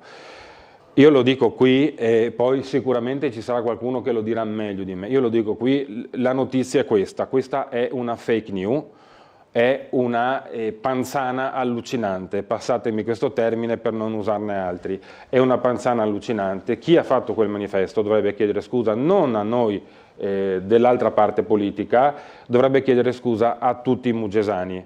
Io porto rispetto anche in casi come questo per il simbolo di un partito, come in questo caso il Partito Democratico, mi costringete a non portare rispetto per il circolo di Muggia che diffonde queste notizie che sono completamente prive di fondamento, l'ennesima notizia completamente priva di fondamento che sarà smentita dai fatti, perché noi dovevamo essere quelli che volevano privatizzare la spiaggetta di Porto San Rocco, non è vero, anche questo è venuto fuori un tam-tam mediatico, non è vero, anzi lì cosa abbiamo fatto? Abbiamo regolamentato quella spiaggetta per la balneazione, perché vigeva il divieto di balneazione, e in più adesso faremo un'opera importantissima su quella spiaggetta come la discesa a mare per le persone diversamente abili. Eravamo quelli che dovevano vendere l'edificio ad Aquilinea dell'ex farmacia. Anche questo, giurato e spergiurato che lo faremo, noi abbiamo detto, smentito più volte in Consiglio Comunale e sulla stampa, anche questo infatti non era vero. Lì dentro adesso insiste un asilo e insiste un'agenzia che si occupa, insomma, un esercizio commerciale. Ecco, quindi territorio che cresce e che si sviluppa anche economicamente. Poi la battuta è questa: dovevamo essere quelli anche che volevano vendere la chiesa di Santa Barbara, ecco, al di là di questo, no? Al di là delle boutade che fanno effetto, eccetera, la gente parla, ma poi si sgonfiano subito. Sinceramente è poco dignitosa, quei manifesti sono poco dignitosi. Io invito il circolo del PD di Muggia a coprirli o a toglierli, perché sono delle baggianate pazzesche. La prima figura barbina che fanno è con i propri iscritti, più che con tutti gli altri cittadini. Da cosa nasce però? Cioè dall'interlocuzione del comune con un privato? Cioè da qualche parte deve pur venire fuori? Se vogliamo fare la battuta, la casa di riposo è già gestita privatamente, perché dentro il soggetto che è concessionario dell'esercizio è una cooperativa e non è sicuramente un soggetto pubblico. Ma al di là di questo, il servizio è erogato in termini pubblici. Noi che cosa abbiamo fatto? Abbiamo aperto una riflessione ancora a livello embrionale, ma ancora a livello embrionale stiamo analizzando quelli che sono i costi di una struttura che ormai è antifunzionale, perché è una struttura su più piani, laddove i costi di esercizio sono in rosso, in negativo da tanti anni, con delle cifre anche di centinaia di migliaia di euro di spesa corrente. Stiamo vedendo se c'è un modo più funzionale, più efficace ed efficiente di spendere risorse per un servizio che resterà sempre pubblico. Ecco, stiamo valutando l'ipotesi di, ne parlava forse anche il sindaco anche in questo studio, stiamo vedendo se ci sono delle alternative, punto, ma per un servizio che rimarrà sempre pubblico e sempre con l'asticella della qualità della casa di riposo di Muggia, asticella che vogliamo ancora più alta, asticella che vogliamo ancora più funzionale, asticella che vogliamo ancora più efficace nell'utilizzo delle risorse pubbliche, perché poi pagano tutti i cittadini, pagano gli utenti e pagano tutti gli altri cittadini indirettamente. Mi anticipava che nei prossimi giorni ci sarà un'importante conferenza a cui prenderà parte il sindaco riguardo al Fugnan, che è da sempre un punto dolente del territorio muggesano. Sì, ci può svelare qualcosa in anticipo? Allora vi svelo che da quando ci siamo seduti alla guida dell'ente, del comune, abbiamo monitorato un po' il territorio. Il sindaco in primis ha voluto effettuare dei monitoraggi e sulla galleria e altri monitoraggi, tra cui l'alveo sotterraneo del torrente Fugnan. E ahimè sono venute fuori sorprese estremamente negative. Abbiamo strutture che, soprattutto quella del Fugnan adesso, necessita un intervento immediato, un intervento importante. Ci sono 2.850.000 euro stanziati per la messa in sicurezza del tratto cittadino del torrente.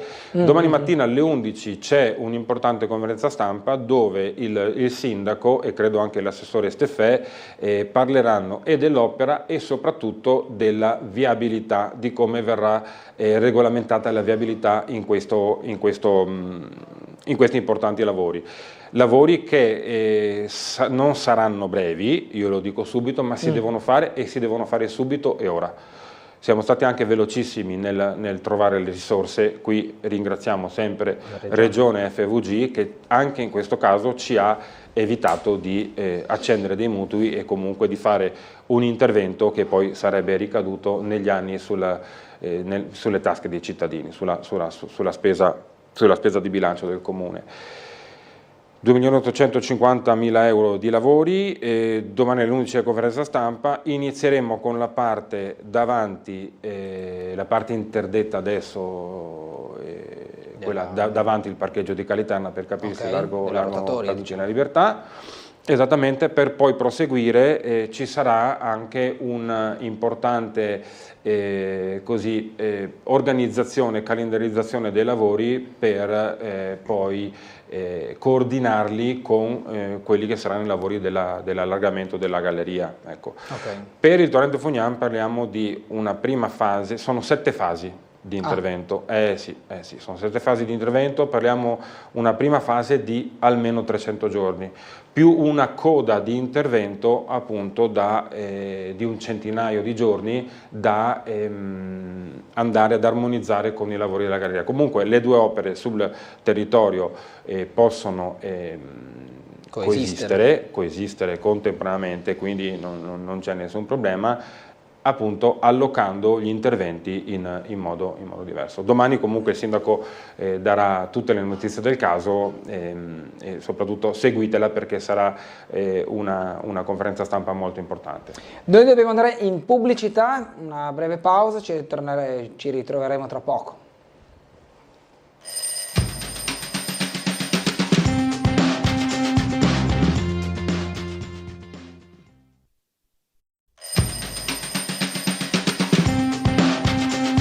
Ben ritrovati in diretta con Sveglia Trieste, nostro ospite Andrea Mariucci, assessore comunale con la delega al bilancio del comune di Muggia. Proprio di questo parlavamo poco fa, ovvero degli importi che il comune sta stanziando per le opere, ma non solo, anche per questioni di manutenzione ordinaria, quei 2 milioni sui 6 dell'avanzo che serviranno per diverse situazioni, fra le manutenzioni stradali, l'arredo urbano, ma anche la progettazione di alcune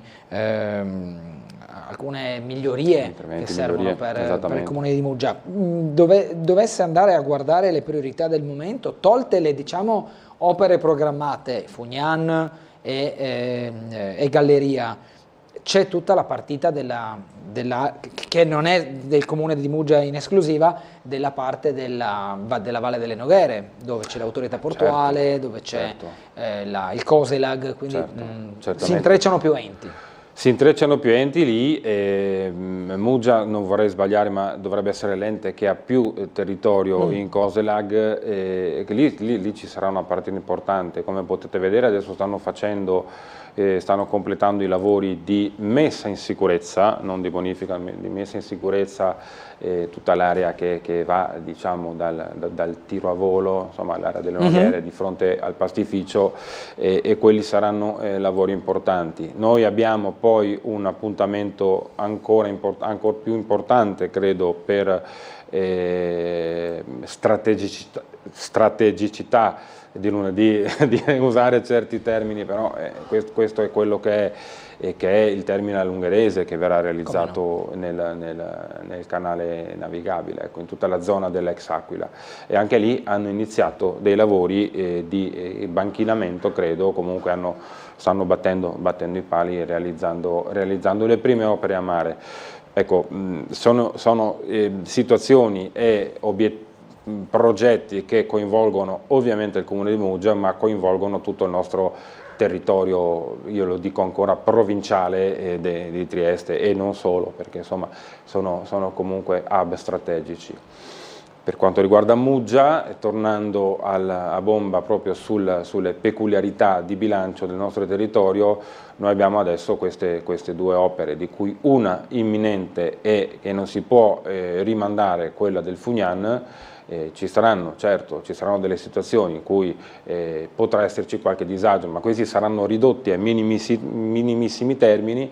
Poi c'è il raddoppio della galleria, ciò non toglie che vogliamo proseguire anche con tutte le altre opere che ci siamo prefissati e che sono anche finanziate. Una cosa piacevole, una novità piacevole, ma anche qui sarà il sindaco e l'assessore competente a parlarne con più compiutezza. A fine estate dovrebbe essere a fine estate o comunque imminente la realizzazione delle isole ecologiche. Ecco, dovrebbe essere tutto pronto affinché potremmo avere in autunno, proprio a fine estate, potremmo avere le isole ecologiche sul centro storico di Muggia. Ogni grande opera annunciata o già in corso è accompagnata da un coro magari di proteste o di chi è contrario. Vedi la cabinovia a Trieste che sta sicuramente animando il dibattito politico triestino. Quella della Galleria di Muggia non è da meno. Non è da meno quella della Galleria di Muggia. Io dico che comunque sulla galleria, adesso per ripetere, abbiamo anche noi nel nostro piccolo la nostra cabinovia, no? Sì. E io dico che comunque per ripetermi e per ripeterci, su quella galleria bisognava intervenire, quindi perché appunto per questioni di sicurezza abbiamo visto che un giorno sì e un giorno anche, tra virgolette, cadevano pezzi, cadevano calcinaggi, si staccava intonaco, eccetera.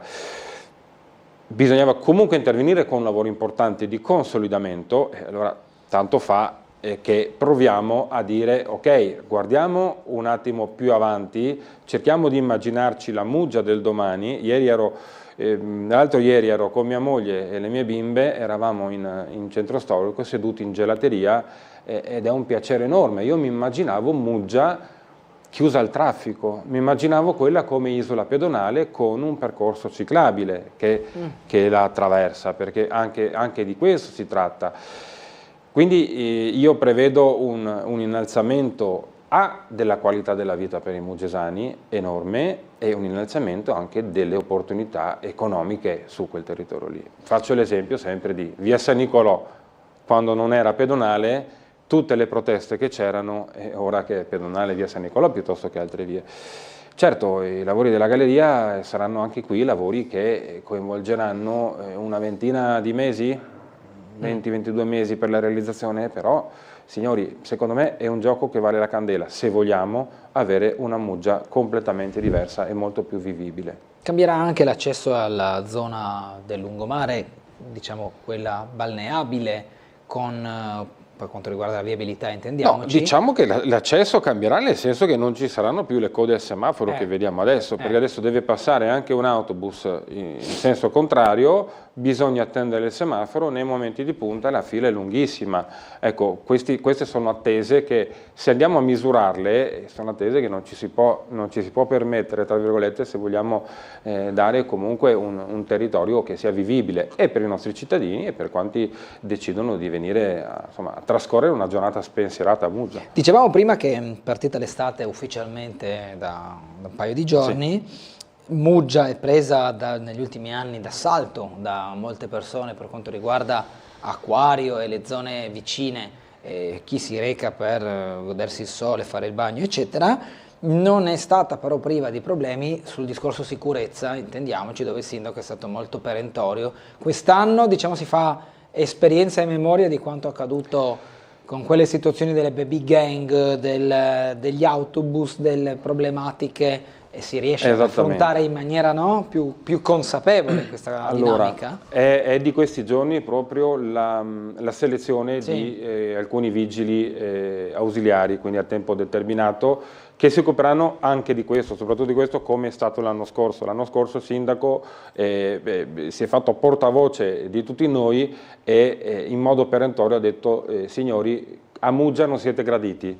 Siete graditi a Muggia se volete venire a Muggia al mare a divertirvi al carnevale estivo, ma con quegli intenti a Muggia non siete graditi, non è il posto che fa per voi, così non vi vogliamo. Ecco, questo lo possiamo dire senza andare. Con un altro atteggiamento siete benvenuti. Questo proseguirà anche quest'anno e alle prime avvisaglie sicuramente ci saranno le contromisure. Molto faremo anche in via preventiva, perché non è che aspettiamo le prime avvisaglie, anche se vediamo sono all'ordine del giorno. Chiudo qui, alzo un attimo il tiro, io dico che è ora che a livello nazionale si formi anche una norma per evitare di contrastare il fenomeno delle baby gang, che sebbene adesso sia presente anche a Trieste, nelle città più grandi è presente da molto tempo, e dietro la baby gang poi c'è il germe di altre organizzazioni che quando questi baby gangster, diciamo così, crescono, li assorbono e li arruolano, tra virgolette, nelle loro file. Quindi bisogna cercare di intervenire da subito su queste cose.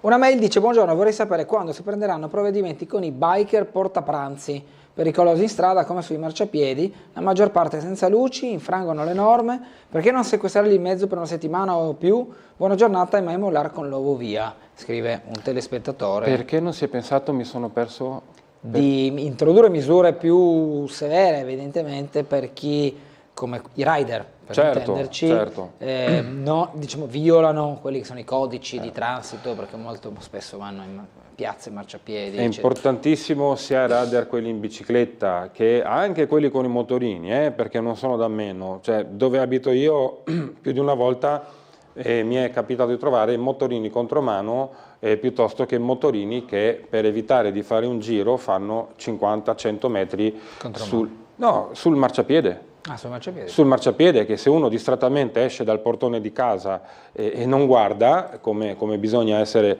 sempre più abituati a fare, ecco che viene travolto. Ma detto questo, è necessario che le regole della convivenza ci siano per tutti. Io lo dico anche da ciclista, perché a me piace andare in bicicletta.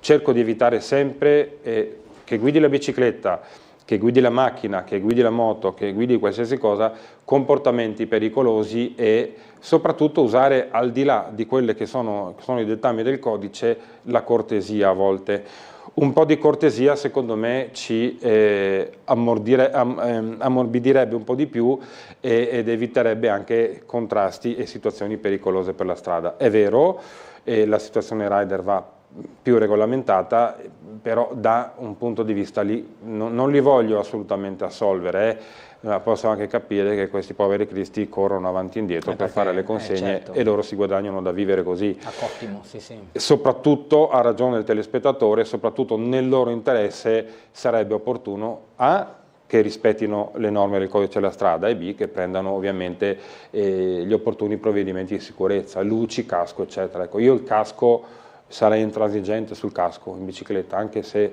devi fare 10 metri. Abbiamo una telefonata, buongiorno. Buongiorno Bernardo, sono Diego. Prego. Allora, io per l'assessore di Mungia avrei una domanda curiosa che forse interesserà anche il conduttore, il giornalista, una domanda di natura sportiva, diciamo urbanistico-sportiva. Prego.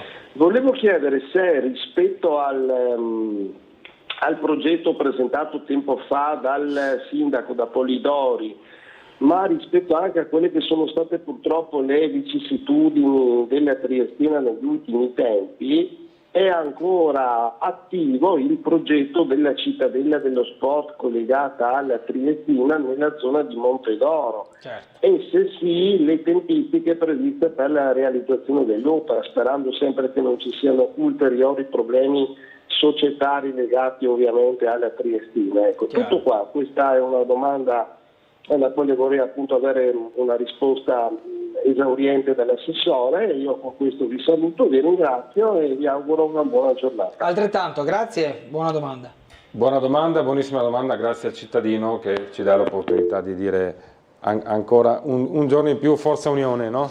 Beh, certo. E soprattutto in questo periodo. Allora, cittadella dello sport, innanzitutto quello è un intervento, certo, che vede la Triestina come eventuale partner, comunque è un intervento che va a realizzare delle opere a patrimonio, quindi a patrimonio pubblico, che domani sia la Triestina piuttosto che un altro gestore, speriamo di no, piuttosto che altri terzi, quello sarà esattamente, tanto che i finanziamenti ci sono, così come sono arrivati a dicembre dell'altro anno, e quell'opera è in previsione.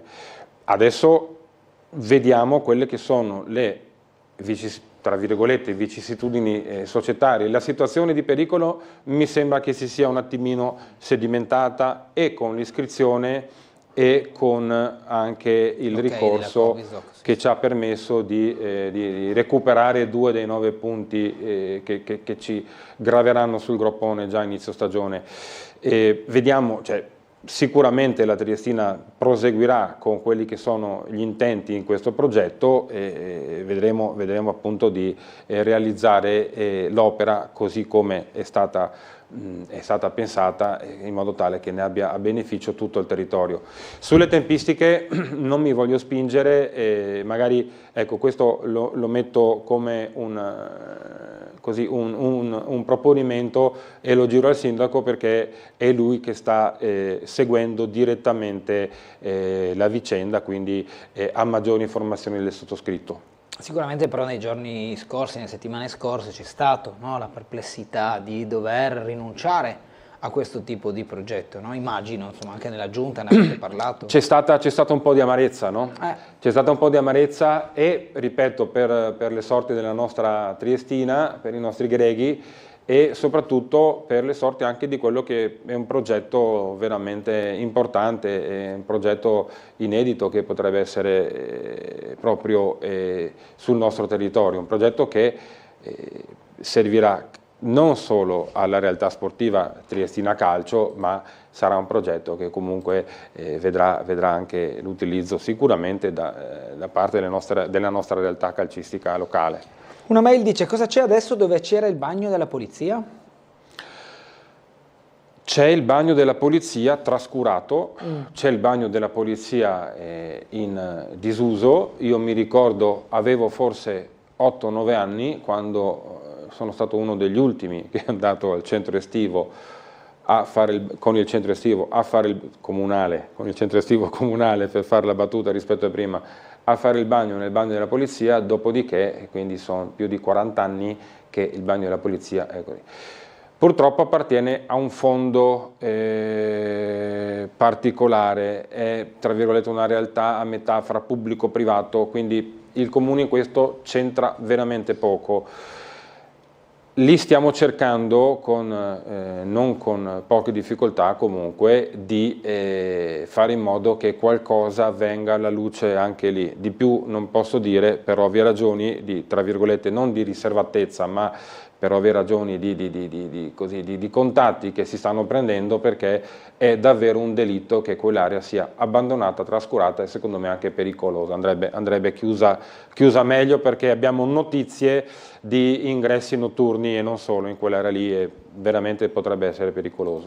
Torno un attimo sul discorso sportivo. Lei prima, diciamo, l'assist è stato fornito dalla telespettatore che ha chiamato proprio riguardo al centro sportivo della Triestina, ma come assessore al bilancio passano sotto, diciamo, la sua supervisione tutti i progetti che hanno bisogno di un finanziamento comunale, e se non sbaglio proprio recentemente il comune di Muggia ha favorito gli investimenti nel settore sportivo, vuoi per le infrastrutture, vuoi per quei fondi che vengono dati alle società per la loro attività.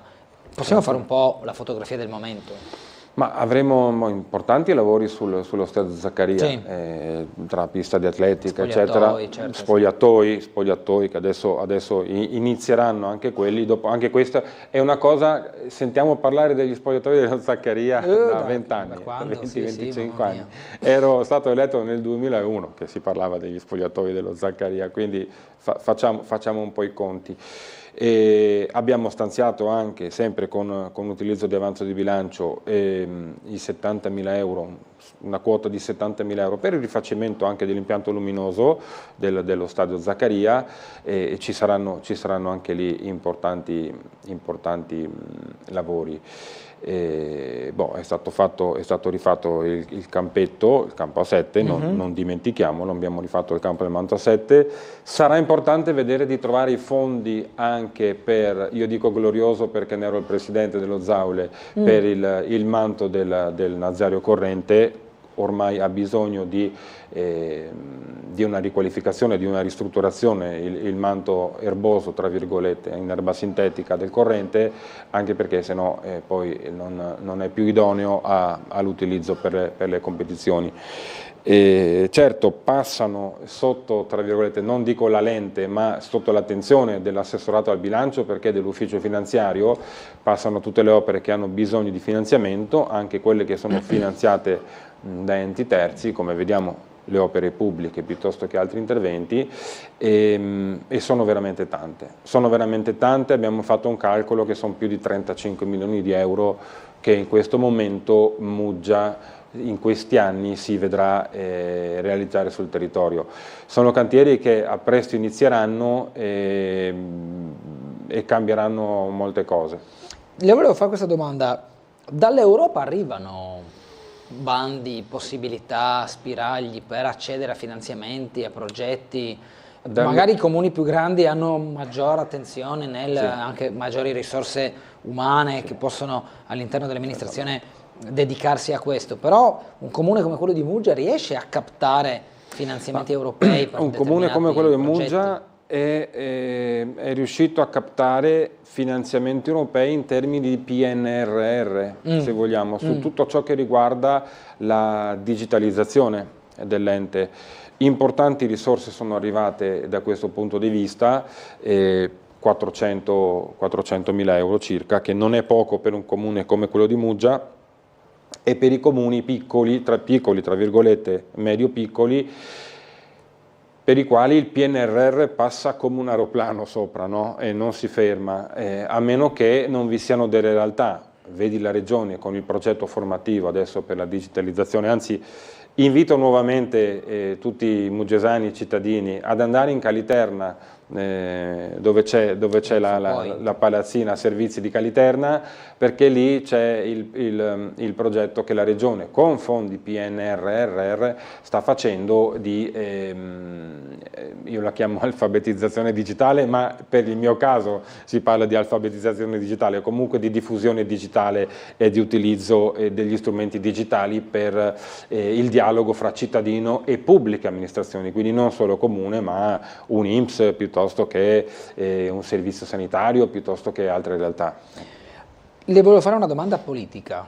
Lei fa parte del gruppo di Forza Italia ed è proprio se non mi ricordo male, anche il segretario della città di Muggia di Forza Italia. In questi ultimi mesi, settimane, la maggioranza di centrodestra a livello regionale e anche a livello triestino ha avuto dei confronti interni, delle discussioni, delle differenze di vedute su opere, su progetti, anche su visioni politiche future, elezioni, terzi mandati e cose simili.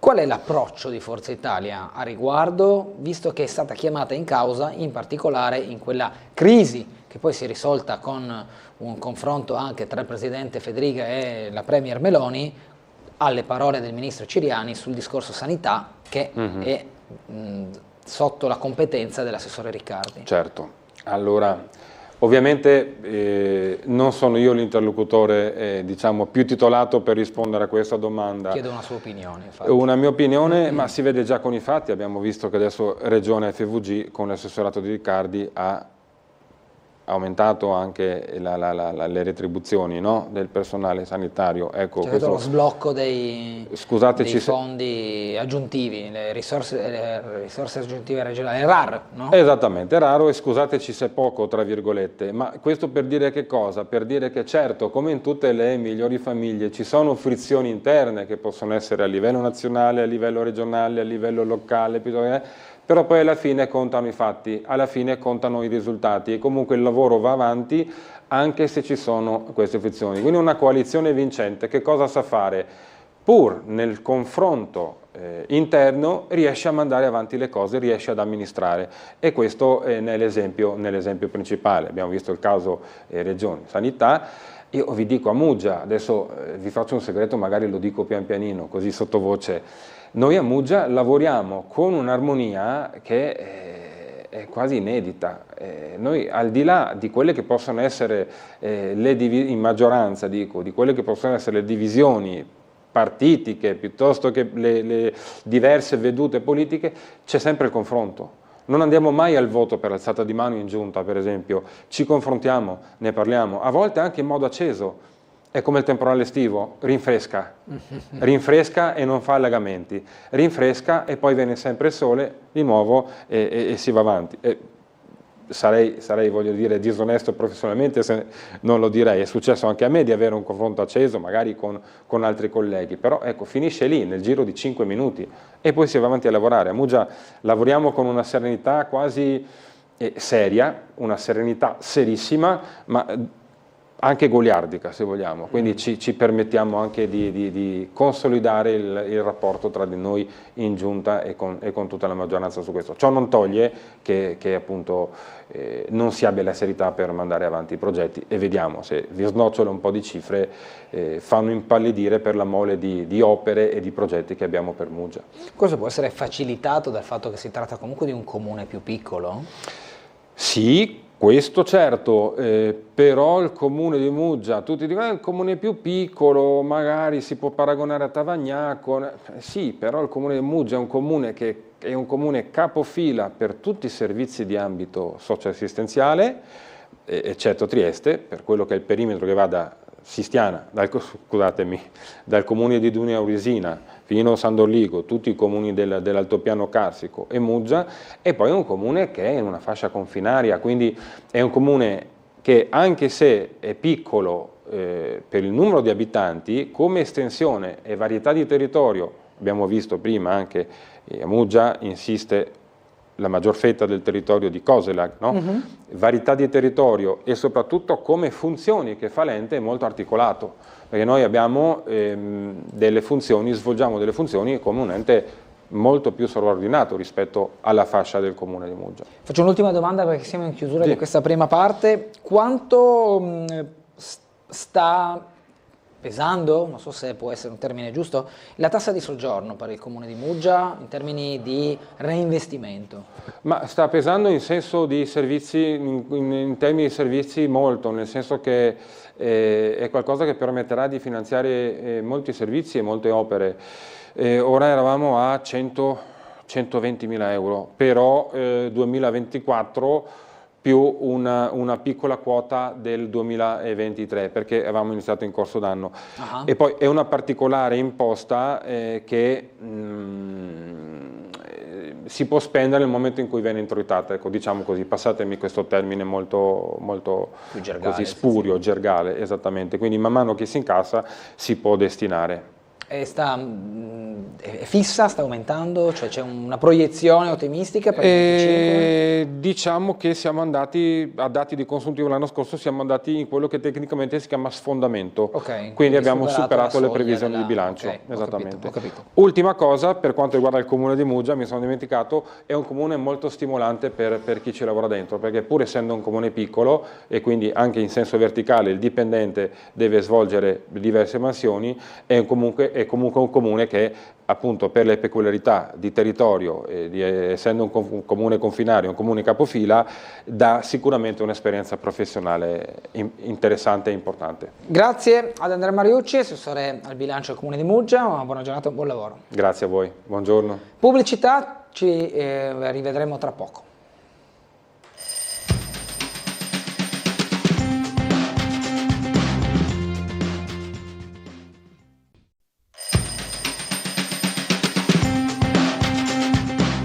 Ben ritrovati in diretta con Sveglia Trieste in compagnia di Daniela Rossetti, segretaria provinciale di Azione, ben trovata. Buongiorno, buongiorno a tutti. Abbiamo visto dalle prime pagine questa situazione internazionale che sicuramente non lascia tranquilli i Rossetti.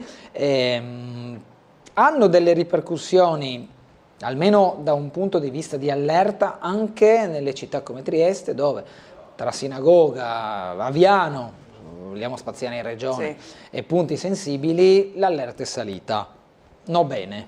No, non bene per niente, non bene per niente, il mondo sta andando in una direzione che era imprevedibile fino a poco fa, continuano ad esserci sorprese, direi ogni giorno, purtroppo brutte, e soprattutto quello che a me preoccupa di più è che non si vede una strategia da parte dell'Europa per in un qualche modo cercare di gestire questa situazione. Magari risolverla sarebbe il massimo, però almeno riuscire ad avere una posizione comune, un approccio comune.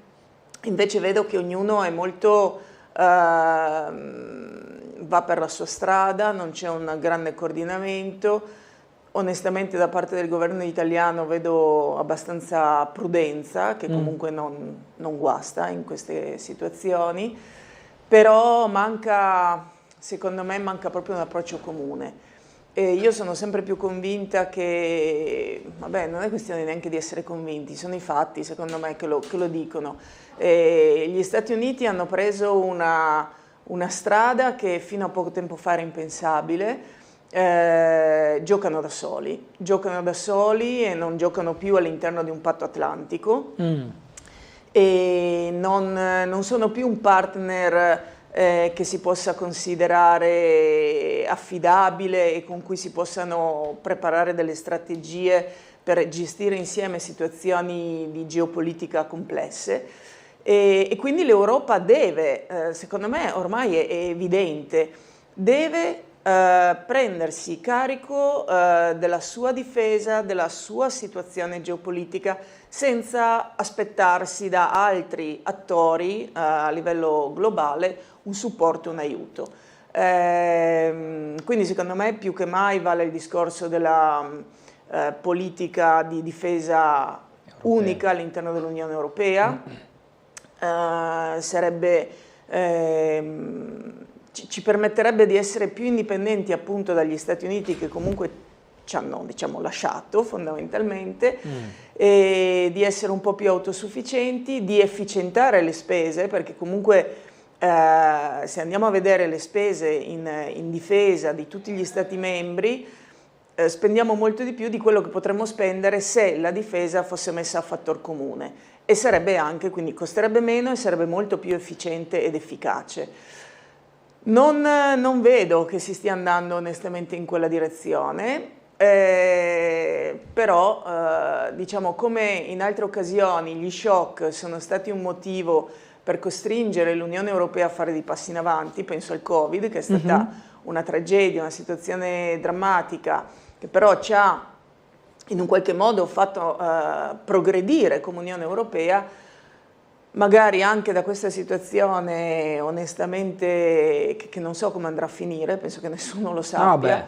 È difficile poterlo prevedere, visto difficile poterlo prevedere, ma insomma non sembra che sia proprio una situazione super positiva.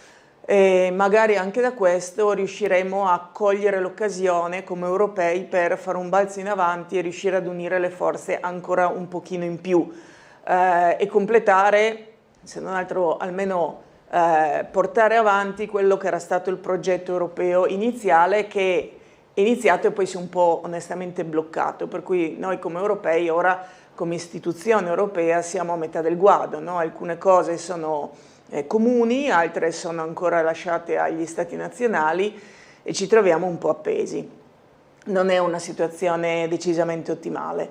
Poi sì, a livello cittadino nostro locale, ma chiaramente come in tutto il resto del mondo, diciamo, l'attenzione deve essere alta, perché queste cose si sa, io direi, si sa come si inizia, non si sa come si finisce. In realtà in questo caso secondo me non si sa bene neanche come si è iniziato, nel senso che è successo tutto un po' in modo veramente sorprendente. Se l'aspettava? No.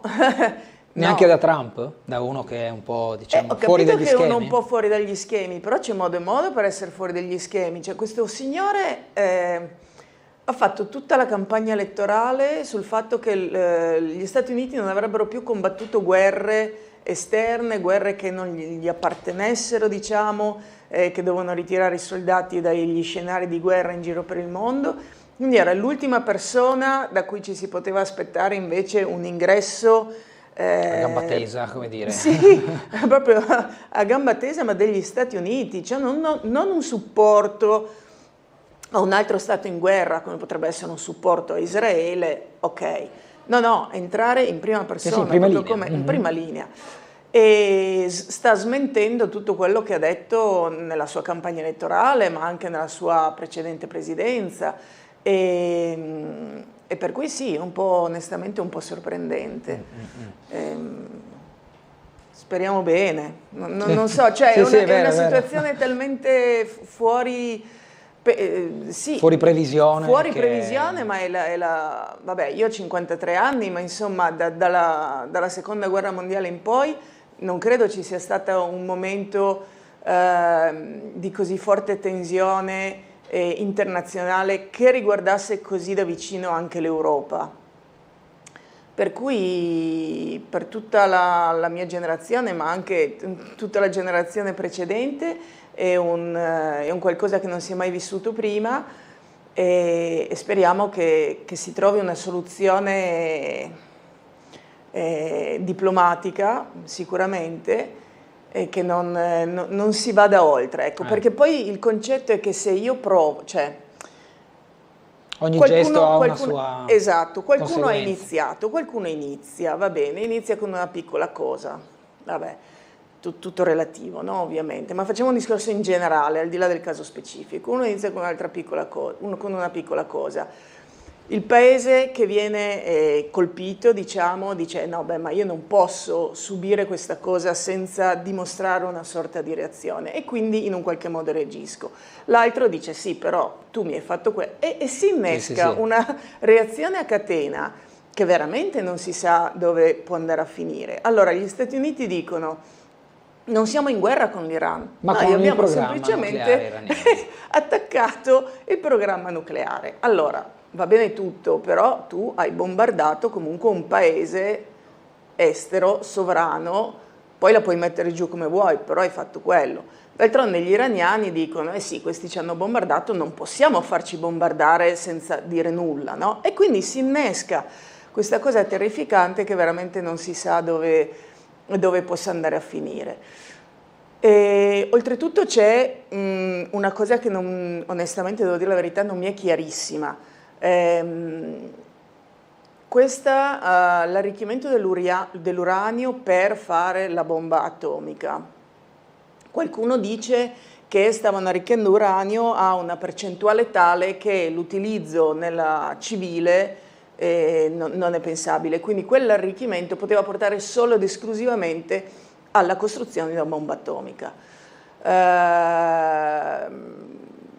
L'agenzia internazionale dice che non c'è nessun dato che possa indicare che l'Iran stesse costruendo una bomba atomica.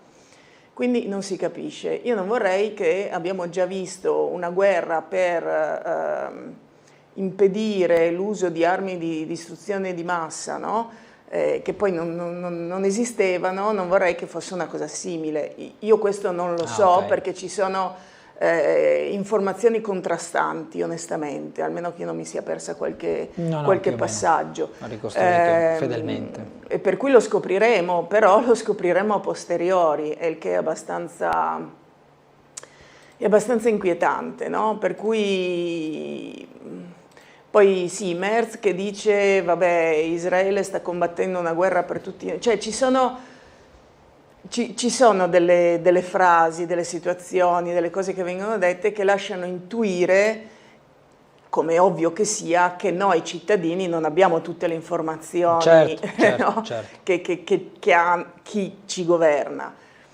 Per cui sicuramente ci sono delle cose che non sappiamo, però fatto sta, il dato di fatto è che stiamo andando in una direzione che non è per niente rassicurante, no, e che non porterà a nulla di buono né dal punto di vista della sicurezza, come appunto dicevamo anche a livello locale, né dal punto di vista dell'economia, perché se adesso il petrolio non riuscirà più a transitare, il costo del petrolio aumenterà.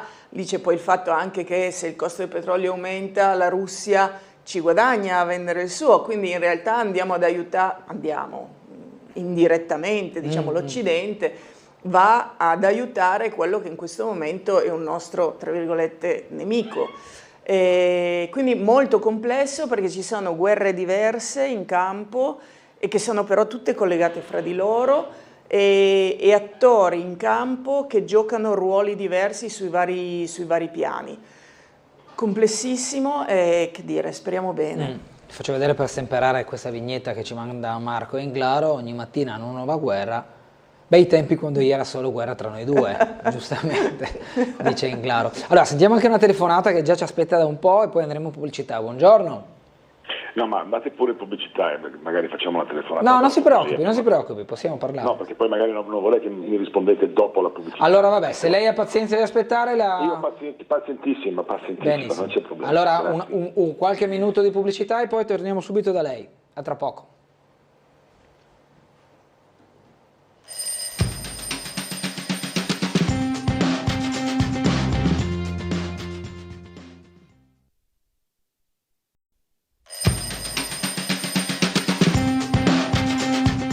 Bene, torniamo in diretta con Sveglia Trieste, ci attende un telespettatore che ha pazientemente e gentilmente aspettato. Prego, buongiorno.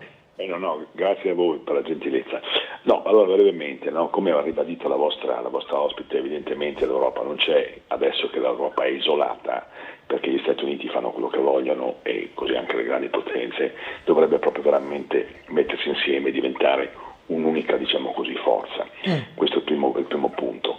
Secondo punto, cioè Israele è uno Stato alleato degli Stati Uniti, gli Stati Uniti sono alleati, per cui è chiaro che in una situazione del genere gli Stati Uniti sono intervenuti, che piaccia o meno, questo è il dato di fatto. Poi farò un piccolo escurso qui su questa fotografia che su tutti i giornali giornali di Dan Kane, dove gli dice che fa le corna, non so se avete le foto. Sì, no? sì, c'era. Cioè, veramente mi sembra fantascientifico che qualcuno vada a scrivere queste cose quando nella Situation Room non penso che si facciano gli scongiuri per vedere se le cose. Ecco, le dirò di più che in diverse, diciamo così, tavole rotonde in cui mi sono trovato con degli americani, eccetera, molto spesso si utilizza questa diciamo così, queste due dita, no, estreme, come noi usiamo le mani a mano piena, per esempio siamo sulla carta geografica e allarghiamo il discorso mettendo due mani e mettendo appunto queste due dita come per dire questa è la situazione, cioè veramente da Pulcinella, cioè io capisco ci sono tanti giornalisti bravi, ma questo soffermarsi su questa situazione è veramente allegorico, veramente fantascientifico, veramente non lo capisco, cioè questa cosa è tipicamente di carattere così, senza ragione, cioè, ci rendiamo conto cosa stiamo dicendo. Questo è una Situation Room con degli aerei che sono una cosa perfetta, con delle situazioni che sono chiaramente pensate non da ieri, e andiamo a pensare a questa cosa. Ecco, questo ultimamente voglio dire, cioè, molto spesso succedono delle informazioni sui vari rotocalchi televisivi, dove c'è, l'altro, mi sembra un paio di settimane fa, la Gruber disse che c'erano 7.000 Marines che erano stati deployed, insomma, che erano stati mandati in Israele, quando in effetti erano 700 e nessuno ha corretto questo fatto, no?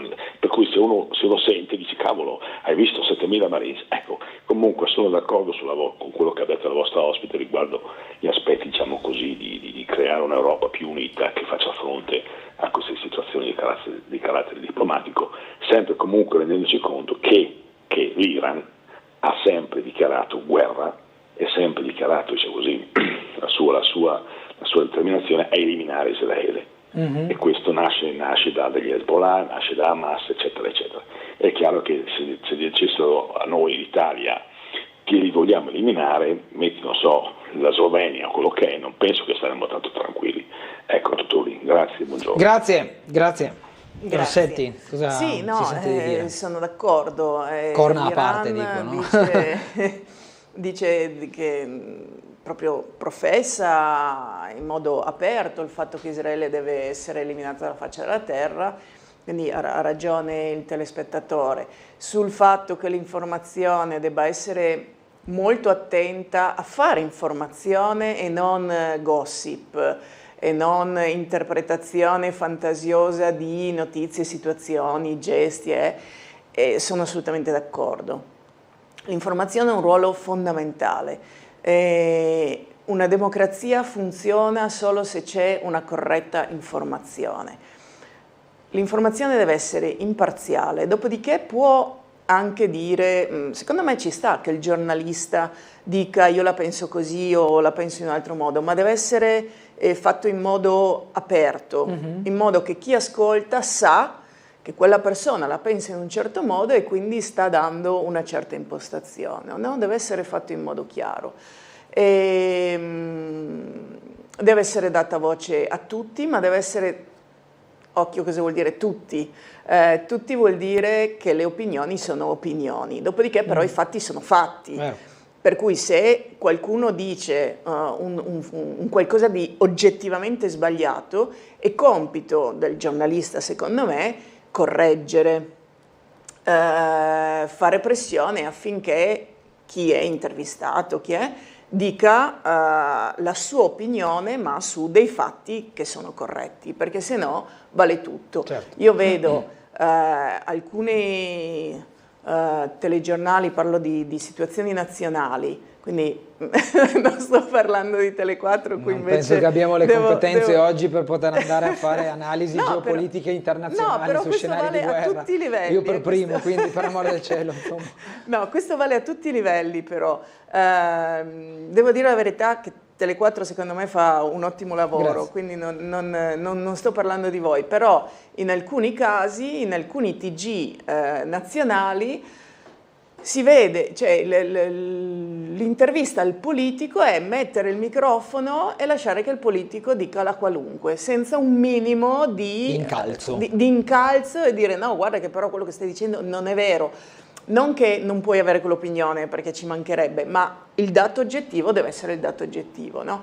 Quindi una democrazia funziona soltanto se l'informazione funziona bene, perché se no vale tutto. Quindi dare spazio alle opinioni di tutti non è inteso nel senso dell'uno vale uno, che non è vero, ma è inteso nel senso che le persone che hanno competenza in quell'argomento lì possono avere opinioni diverse e quindi è giusto che una televisione dia, o un mezzo stampa, o un giornale indifferente, dia spazio alle varie opinioni, però sempre partendo dal fatto che i fatti oggettivi devono essere chiari e devono essere verificati dal giornalista. Seconda cosa, le persone a cui si dà diciamo, spazio devono essere riconosciute come minimamente competenti in materia, perché se no altrimenti veramente vale, e allora se no andiamo sui social, andiamo su Facebook dove chiunque dice certo, quello che vuole, non c'è nessun filtro. E vabbè, per me i social sarebbero da abolire, quindi... Non solo per lei. Ecco. Le leggo una mail, mi fa veramente ridere sentir parlare ancora di Europa unita e sentir dire nessuno fa nulla. L'Europa, anzi, a chi comanda veramente, non importa nulla di guerre o simili, anzi, con la scusa della guerra potranno continuare ad affondare il ceto medio-basso. Poi, dopo il commento sul Covid, però, che dire, servilismo di tutti, perciò è inutile affrontare discorsi di libertà e giustizia, questo lo scrive telespettatore Alessandro, ed è un'opinione. È un'opinione. Come ne abbiamo raccolte altre. Caro Gulotta, sono 5 giorni che in Italia, un'altra mail, si pensa che il tax credit per il cinema sia un bonifico. Questo per fare un po' capire diciamo, da che parte va l'informazione, ma anche da che parte va chi la apprende, cioè la qualità di aver chiara quell'informazione o darla per scontata semplicemente perché le dice qualcuno. Questo è un altro discorso, diciamo, visto anche dall'altra parte, no? Sì. Cioè io gli dico una cosa, ok, verificala, magari devo farlo io prima. Lo deve fare il giornalista per prima, perché il giornalista lo fa di lavoro. Assolutamente. Okay? Quindi è il suo dovere fare quelle cose lì. Che chi ascolta, il cittadino che è bombardato da tonnellate di informazioni, perché ormai oggi viviamo in un mondo che fornisce una quantità di informazioni infinite, e che chi ascolta deve fare un po' di filtro, diciamo, dai. Un po' di filtro sì, però è ovvio che a un certo punto si affida anche al nome, diciamo, della persona che sta ascoltando, no? Okay. Uno non può informarsi nel dettaglio di tutto quanto, cioè non è possibile, non esce vivo. Sì.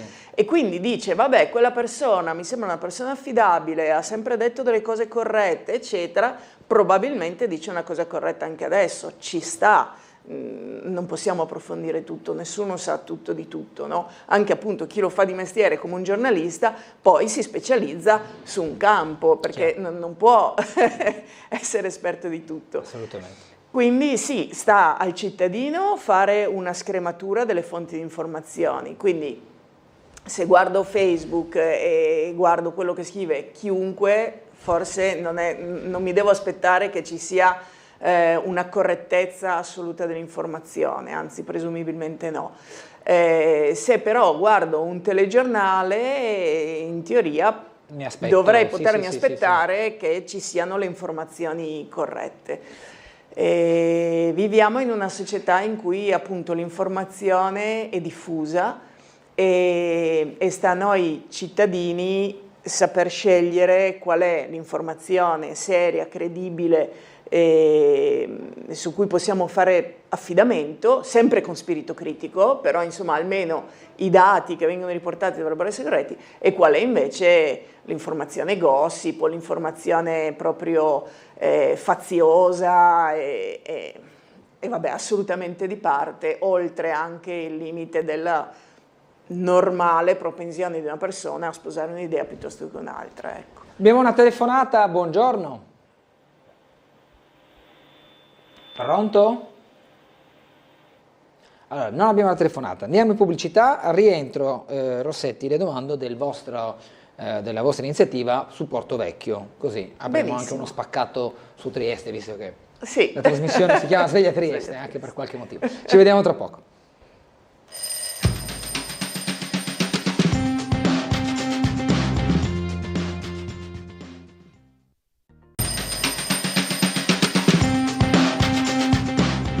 Bentornati in diretta con Sveglia Trieste, 9.34, in compagnia di Daniela Rossetti, segretaria provinciale di Azione. Abbiamo una telefonata, poi andremo in Portovecchio con Daniela Rossetti. Buongiorno.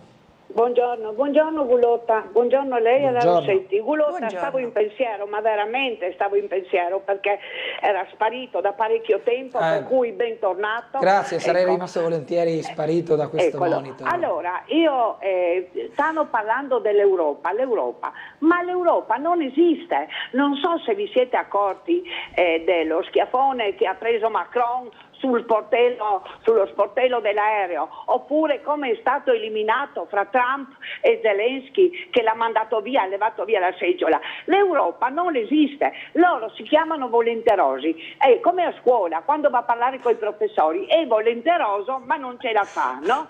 Questo è il discorso. Poi hanno messo tutti i voti in un frullatore, sono stati eletti, no? Non si sa come, proprio per fare un dispetto a qualcuno, perché non ce la facevano. Eccolo. Allora ricordiamoci, appunto, ha detto la Rossetti dell'America quando ha fatto quel disastro con Saddam Hussein, dove pensavano che avesse le armi di distruzione, anzi erano certi, però non sono mai state trovate, no? Però c'è un problema qui in Friuli Venezia Giulia.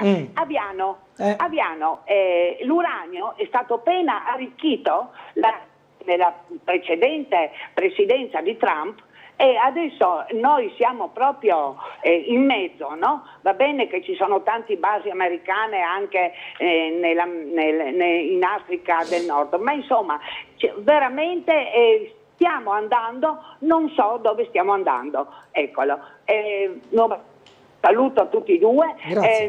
Per cortesia, Gulotta, quando va via dia un avviso, perché io veramente, e non è per essere simpatica o d'altro, perché sa che io non lo sono, ma non è vero. Sì, perché stavo in pensiero. Eccolo, grazie. Va bene, appena... Ma era in vacanza, stiliamo il prossimo piano ferie, le manderò una mail o un messaggio, oppure se ci incontriamo per strada glielo dico. Dai.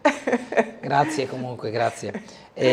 Altro, diciamo, messaggio critico verso l'Europa e i suoi rappresentanti soprattutto, perché poi anche tanto fa la persona. Certo. Uno dice la Francia è così, Macron è così. Macron è così, certo. Però da un certo punto di vista ha anche ragione, nel senso che è vero che l'Europa non c'è, fa fatica, per quello io dico deve esserci un'Europa più unita, più compatta, che si muova in modo solidale in un'unica direzione. Non c'è in questo momento, o c'è troppo poco, ma allora io dico qual è la soluzione, qual è l'alternativa? Ho capito che l'Europa non esiste, e allora cosa facciamo? Andiamo come singoli stati? Ma figurarsi, se già come Europa abbiamo poca presa, figurarsi se andiamo come singoli stati, valiamo ancora di meno. Allora l'alternativa per me, secondo me, la mia opinione, è quella di riuscire in un qualche modo a creare un'Europa più compatta e più forte. E così possiamo, perché siamo come popolazione, siamo tanti, come economia saremo l'economia più grande al mondo, eccetera, potremmo parlare da pari a pari con tutti gli altri attori geopolitici, gli Stati Uniti, la Russia, la Cina, l'India, eccetera. Però dobbiamo fare, l'ho detto, siamo in mezzo a un guado, abbiamo fatto alcune cose e non abbiamo fatto altre. Dobbiamo fare le altre per riuscire ad avere questa Europa unita, altrimenti ci disgreghiamo e varremo e conteremo ancora di meno. Quindi io sono d'accordo con l'idea che effettivamente oggi come oggi riusciamo a fare poco, però dovremmo fare di più. La soluzione per me è fare di più, non fare ancora di meno. Questo è il punto. Messaggio chiaro. Sì. Ancora una telefonata, buongiorno. Buongiorno, Palla Franco. Allora, Prego, 3 punti. Il primo punto è quello che per me la guerra è pianificata e ben precisa su interessi molto precisi economici, di mettere in sesto la geografia economica di quello che riguarda il fattore israeliano, l'America, e non dimentichiamo e la Russia e tutti quelli partecipi a una fonte molto importante, è quella dell'economia del petrolio, non solo del gas, e di avere il potere assoluto su quelle aree che sono sempre state, a mio avviso, conflittuali, anche perché non si è derivato da una democrazia.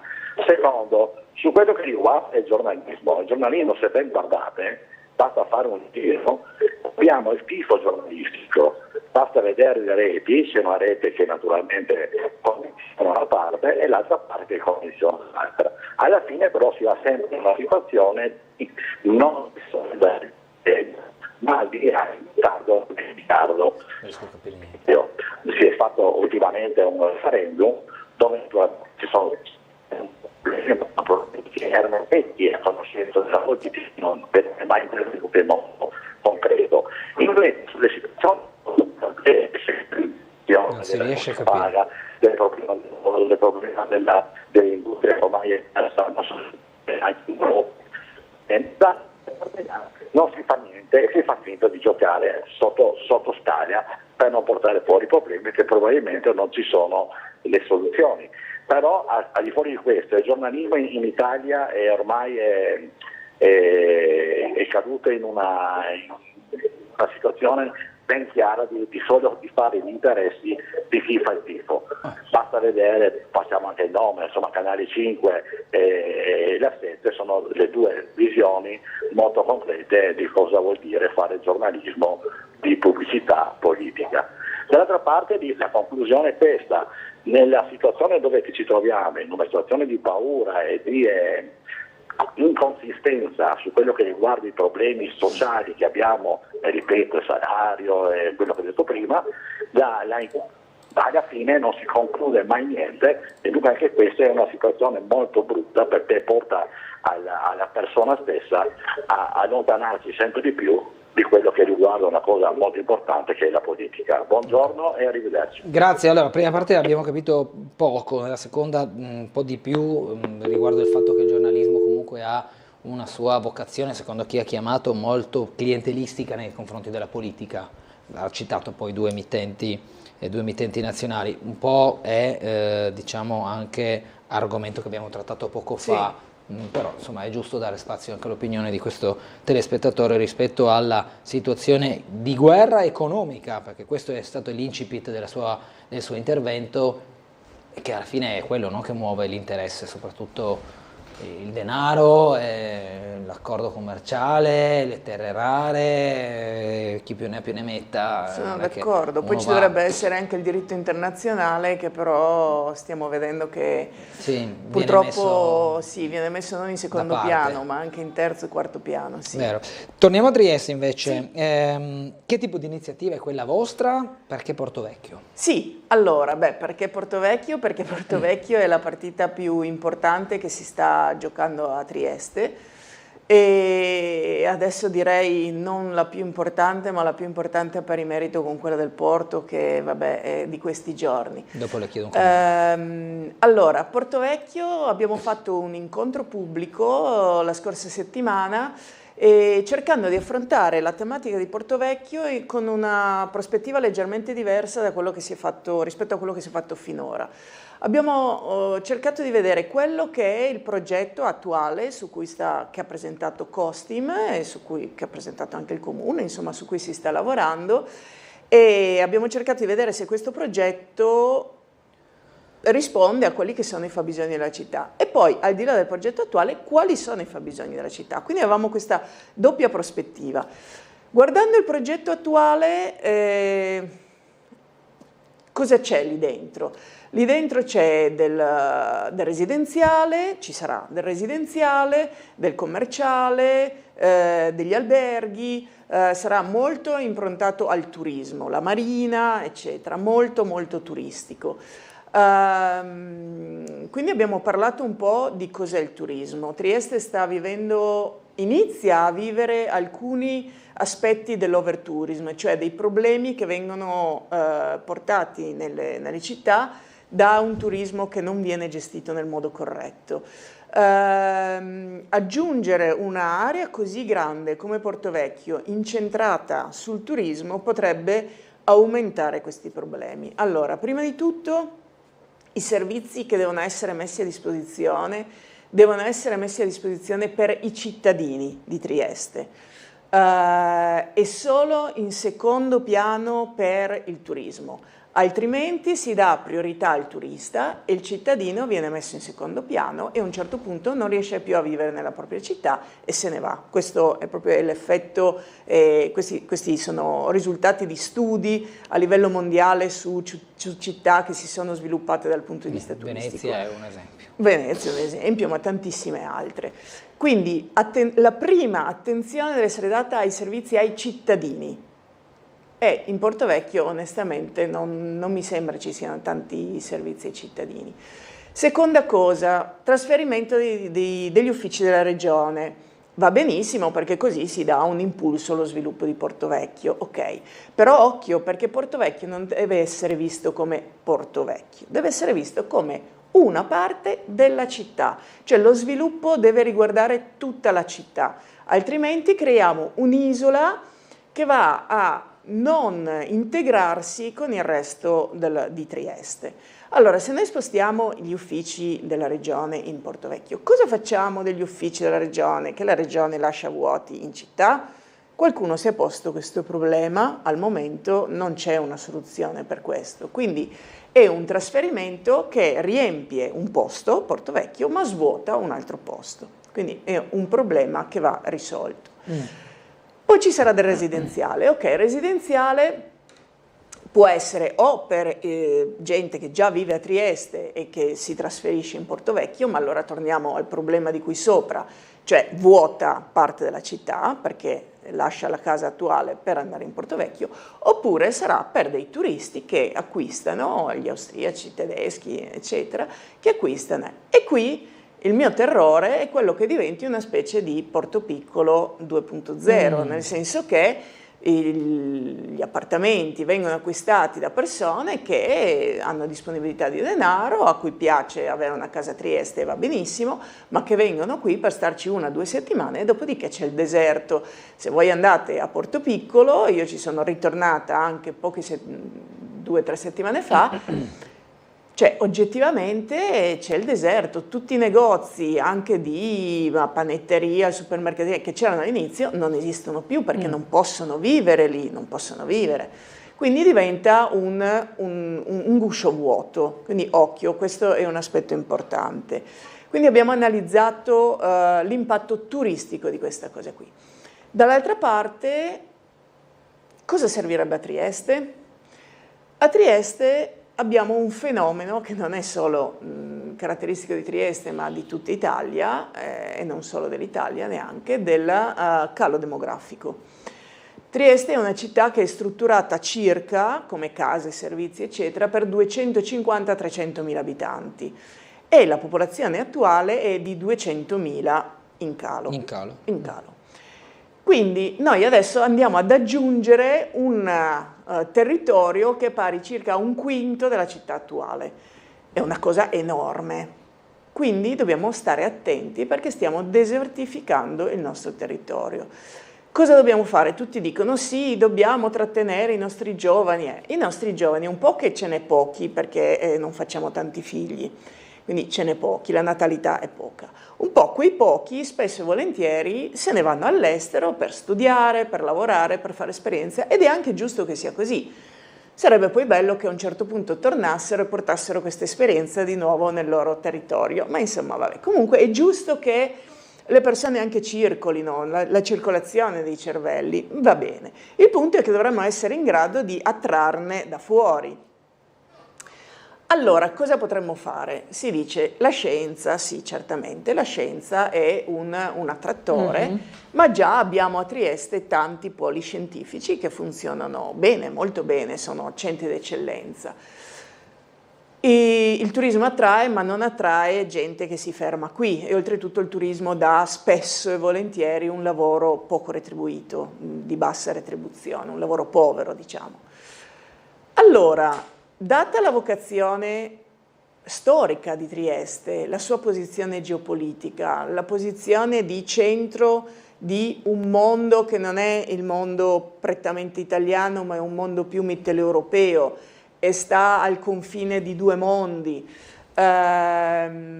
L'idea e la proposta è quella di portare in Portovecchio, comunque a Trieste, una sede di un'istituzione europea. L'Europa ha tante banche, ha tante istituzioni, avere una sede di queste istituzioni qui porterebbe lavoro altamente qualificato e ben retribuito. Una sede della BERS, della BEI, di queste banche qui. Nella sede lavorano circa dalle 2.500 alle 3.000 persone. Noi potremmo avere una sede più piccola, quindi parliamo di 1.000 persone circa, quindi 1.000 persone che vuol dire 1.000 famiglie che vengono a vivere a Trieste, non necessariamente tutti triestini, ma gente che arriva anche da fuori, altamente qualificata e con stipendi ben retribuiti. Avere una sede di questo tipo implica avere un turismo, cioè persone che vengono per business, per lavoro, a visitare questa sede, a fare le riunioni. Parliamo di circa 1 milione di persone all'anno. Quindi c'è un indotto, anche questo, di alto livello, di fascia alta, diciamo, quindi di turismo benestante in un qualche modo, che porta soldi sul territorio. Allora, Trieste si dovrebbe candidare, questo è un appello che faccio a tutte le istituzioni locali, nazionali, perché poi ovviamente questa è una candidatura che deve essere portata a livello europeo. Certo. Per avere, per esempio, esiste il Fondo Europeo per la Pace, che è di recente costituzione, che ha già un pacchetto a disposizione di alcune decine di miliardi di euro per supportare i paesi in guerra, e ahimè di questi tempi ne abbiamo purtroppo parecchi. Data appunto la storia di Trieste, la natura, il posizionamento geopolitico di Trieste, quella sarebbe una collocazione perfetta. Per esempio, nominava la BERS, la Banca Europea per la Ricostruzione e lo Sviluppo. Chissà, probabilmente qualcuno lo saprà, ma non credo che sia tanto diffusa questa cosa qui, che in questo momento la BERS mette a disposizione come fondi europei 500 miliardi, non sono due soldini, sono 500 miliardi per la ricostruzione in Ucraina. Allora, le nostre aziende possono fare richiesta all'accesso di questi fondi per andare in Ucraina a ricostruire sia nelle grandi città sia nei paesini. Ci sono lavori da fare di tutti i tipi perché il paese è un po' messo male e ci sono solo 11 aziende in Italia che oggi hanno fatto richiesta di accedere a quei fondi. Allora, se noi avessimo una sede di un'istituzione di questo tipo a Trieste, questa non solo potrebbe portare lavoro, attrarre persone, quindi parliamo di migliaia di persone che verrebbero a vivere a Trieste, turismo, 1 milione di persone circa, ma aiuterebbe anche tutte le aziende locali, e locali vuol dire almeno della regione, ad avere accesso diretto ad informazioni di questo tipo. Quindi per esempio questa cosa qui, io non ne ho sentito parlare prima onestamente di questi fondi a disposizione per la ricostruzione dell'Ucraina, ma c'è il programma, questo programma europeo appunto finanziato dalla BERS, che mette a disposizione di aziende che ne facciano richiesta. C'è anche una società apposta, istituita appositamente, per supportare le varie aziende a fare la richiesta all'accesso di questi fondi europei. Quindi l'azienda che magari non ha il know-how in sé per fare questo tipo di richieste può essere supportata direttamente da questa azienda che è stata costituita apposta. Quindi, a parte faccio un appello, se c'è qualche azienda, qualche amministratore delegato, qualcuno che lavora in un'azienda che è disponibile e ha le capacità ovviamente per andare a lavorare in Ucraina e non conosce questo programma, può semplicemente fare riferimento a me, io lo posso mettere in contatto con persone che sono dentro il programma, possono aiutare ad accedere e quindi fatevi vivi perché è un'occasione incredibile, i soldi ci sono e quindi è giusto che anche le aziende del nostro territorio sappiano queste cose e possano accedere a questo tipo di lavori. Ma tornando su Portovecchio, avere una sede tipo il Fondo Europeo per la Pace, tipo una sede tematica della BERS, così in Portovecchio darebbe quello sì veramente sviluppo alla città, perché non sarebbe un trasferimento. Se noi trasferiamo palazzi della regione è un trasferimento, non aggiunge nulla. Se noi trasferiamo palazzi di qualche sede di ricerca, dell'università eccetera, non aggiungiamo nulla. Questo sarebbe un in più, quindi andrebbe ad aggiungere popolazione, economia di livello alla nostra città e ne abbiamo un bisogno infinito. Quindi noi continueremo a insistere su questa cosa qua, parleremo con chiunque debba essere coinvolto su questa cosa qui, partiamo dall'amministrazione comunale a quella regionale, al governo, a tutti i livelli, perché Trieste ha tutte le caratteristiche che servono per avere un ruolo di primo piano all'interno delle istituzioni europee e questa è un'occasione d'oro. Interessante. Abbiamo ancora una telefonata prima di andare a chiusura della trasmissione. Buongiorno. Buongiorno Gulotta e bentornato, sono Dino. Buongiorno Dino, prego. Volevo ascoltare la trasmissione, sono cose interessanti. Volevo dire, per quanto riguarda il giornalismo, allora, l'altra settimana è venuto fuori, per esempio, il risultato dell'indagine che hanno fatto sui giovani se sono favorevoli o non favorevoli alla omofobia. E il nostro sindaco di piazza ha chiamato l'editore del Piccolo, c'era sul giornale, proprio ho letto sul giornale, proprio lo dico, non è che sia una cosa che mi sono inventata, dicendo che hanno sbagliato a pubblicare quel risultato, perché se no lui effettivamente era l'80% dei giovani che erano contrari.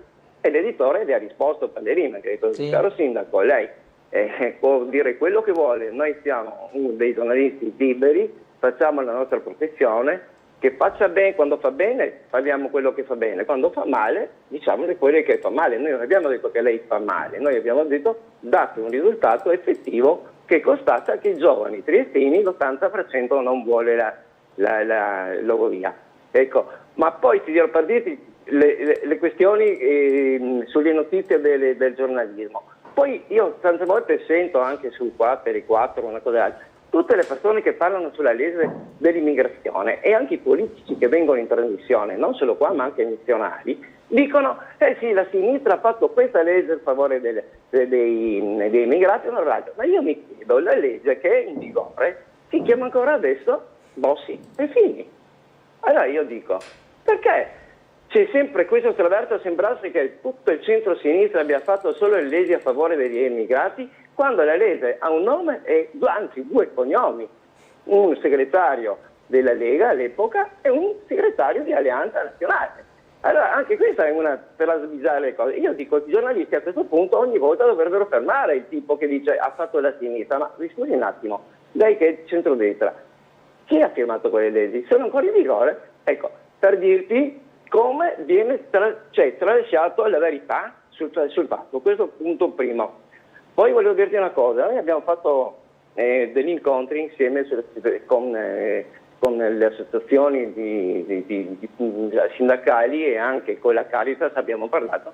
A Trieste c'è una situazione veramente drammatica sulla povertà. La povertà aumenta sempre. C'è gente che io per esempio l'altra settimana sono andato in tribunale giovedì perché una persona anziana di 83 anni si è vista avere un amministratore di sostegno dove che la richiesta era partita da un nostro ente locale e gli diceva che era incapace di intendere di volere.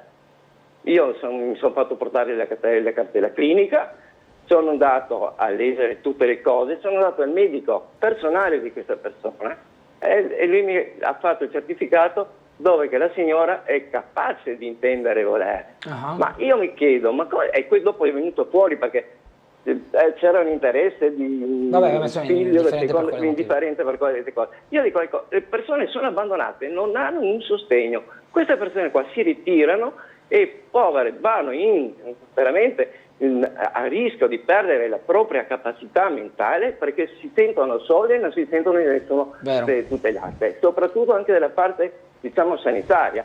E questo è un punto che veramente bisognerebbe portare al cuore, perché ho preso tante telefonate di questi casi qua di fabbisogno, di povertà, di gente che si vergogna di dire che non arriva a fine mese. Certo. Dino, grazie. Grazie, buon giornato, grazie. Grazie. Se vuole un minuto ancora per prima di chiudere, se vuole sì, no, sono d'accordo, ci sono situazioni terribili. Noi abbiamo fatto svariati banchetti sull'assistenza agli anziani e sulle case di riposo specificatamente. Continueremo, adesso facciamo una pausa perché con questo caldo non ha senso più fare banchetti onestamente, però continuiamo ad approfondire l'argomento, a monitorare tutta una serie di situazioni e riprenderemo a settembre, ma nel frattempo lavoreremo su tutta una serie di documenti che stiamo preparando e di proposte che stiamo preparando sull'assistenza agli anziani. Situazioni di disagio ce ne sono tantissime in varie fasce della popolazione, c'è il disagio sociale, il disagio economico, insomma purtroppo, e sono argomenti fondamentali che vanno affrontati, sono d'accordo. Grazie a Daniela Rossetti che è stata con noi questa mattina, una buona giornata e buon lavoro. Grazie mille, buona giornata a tutti. Grazie a tutti per averci seguiti, arrivederci.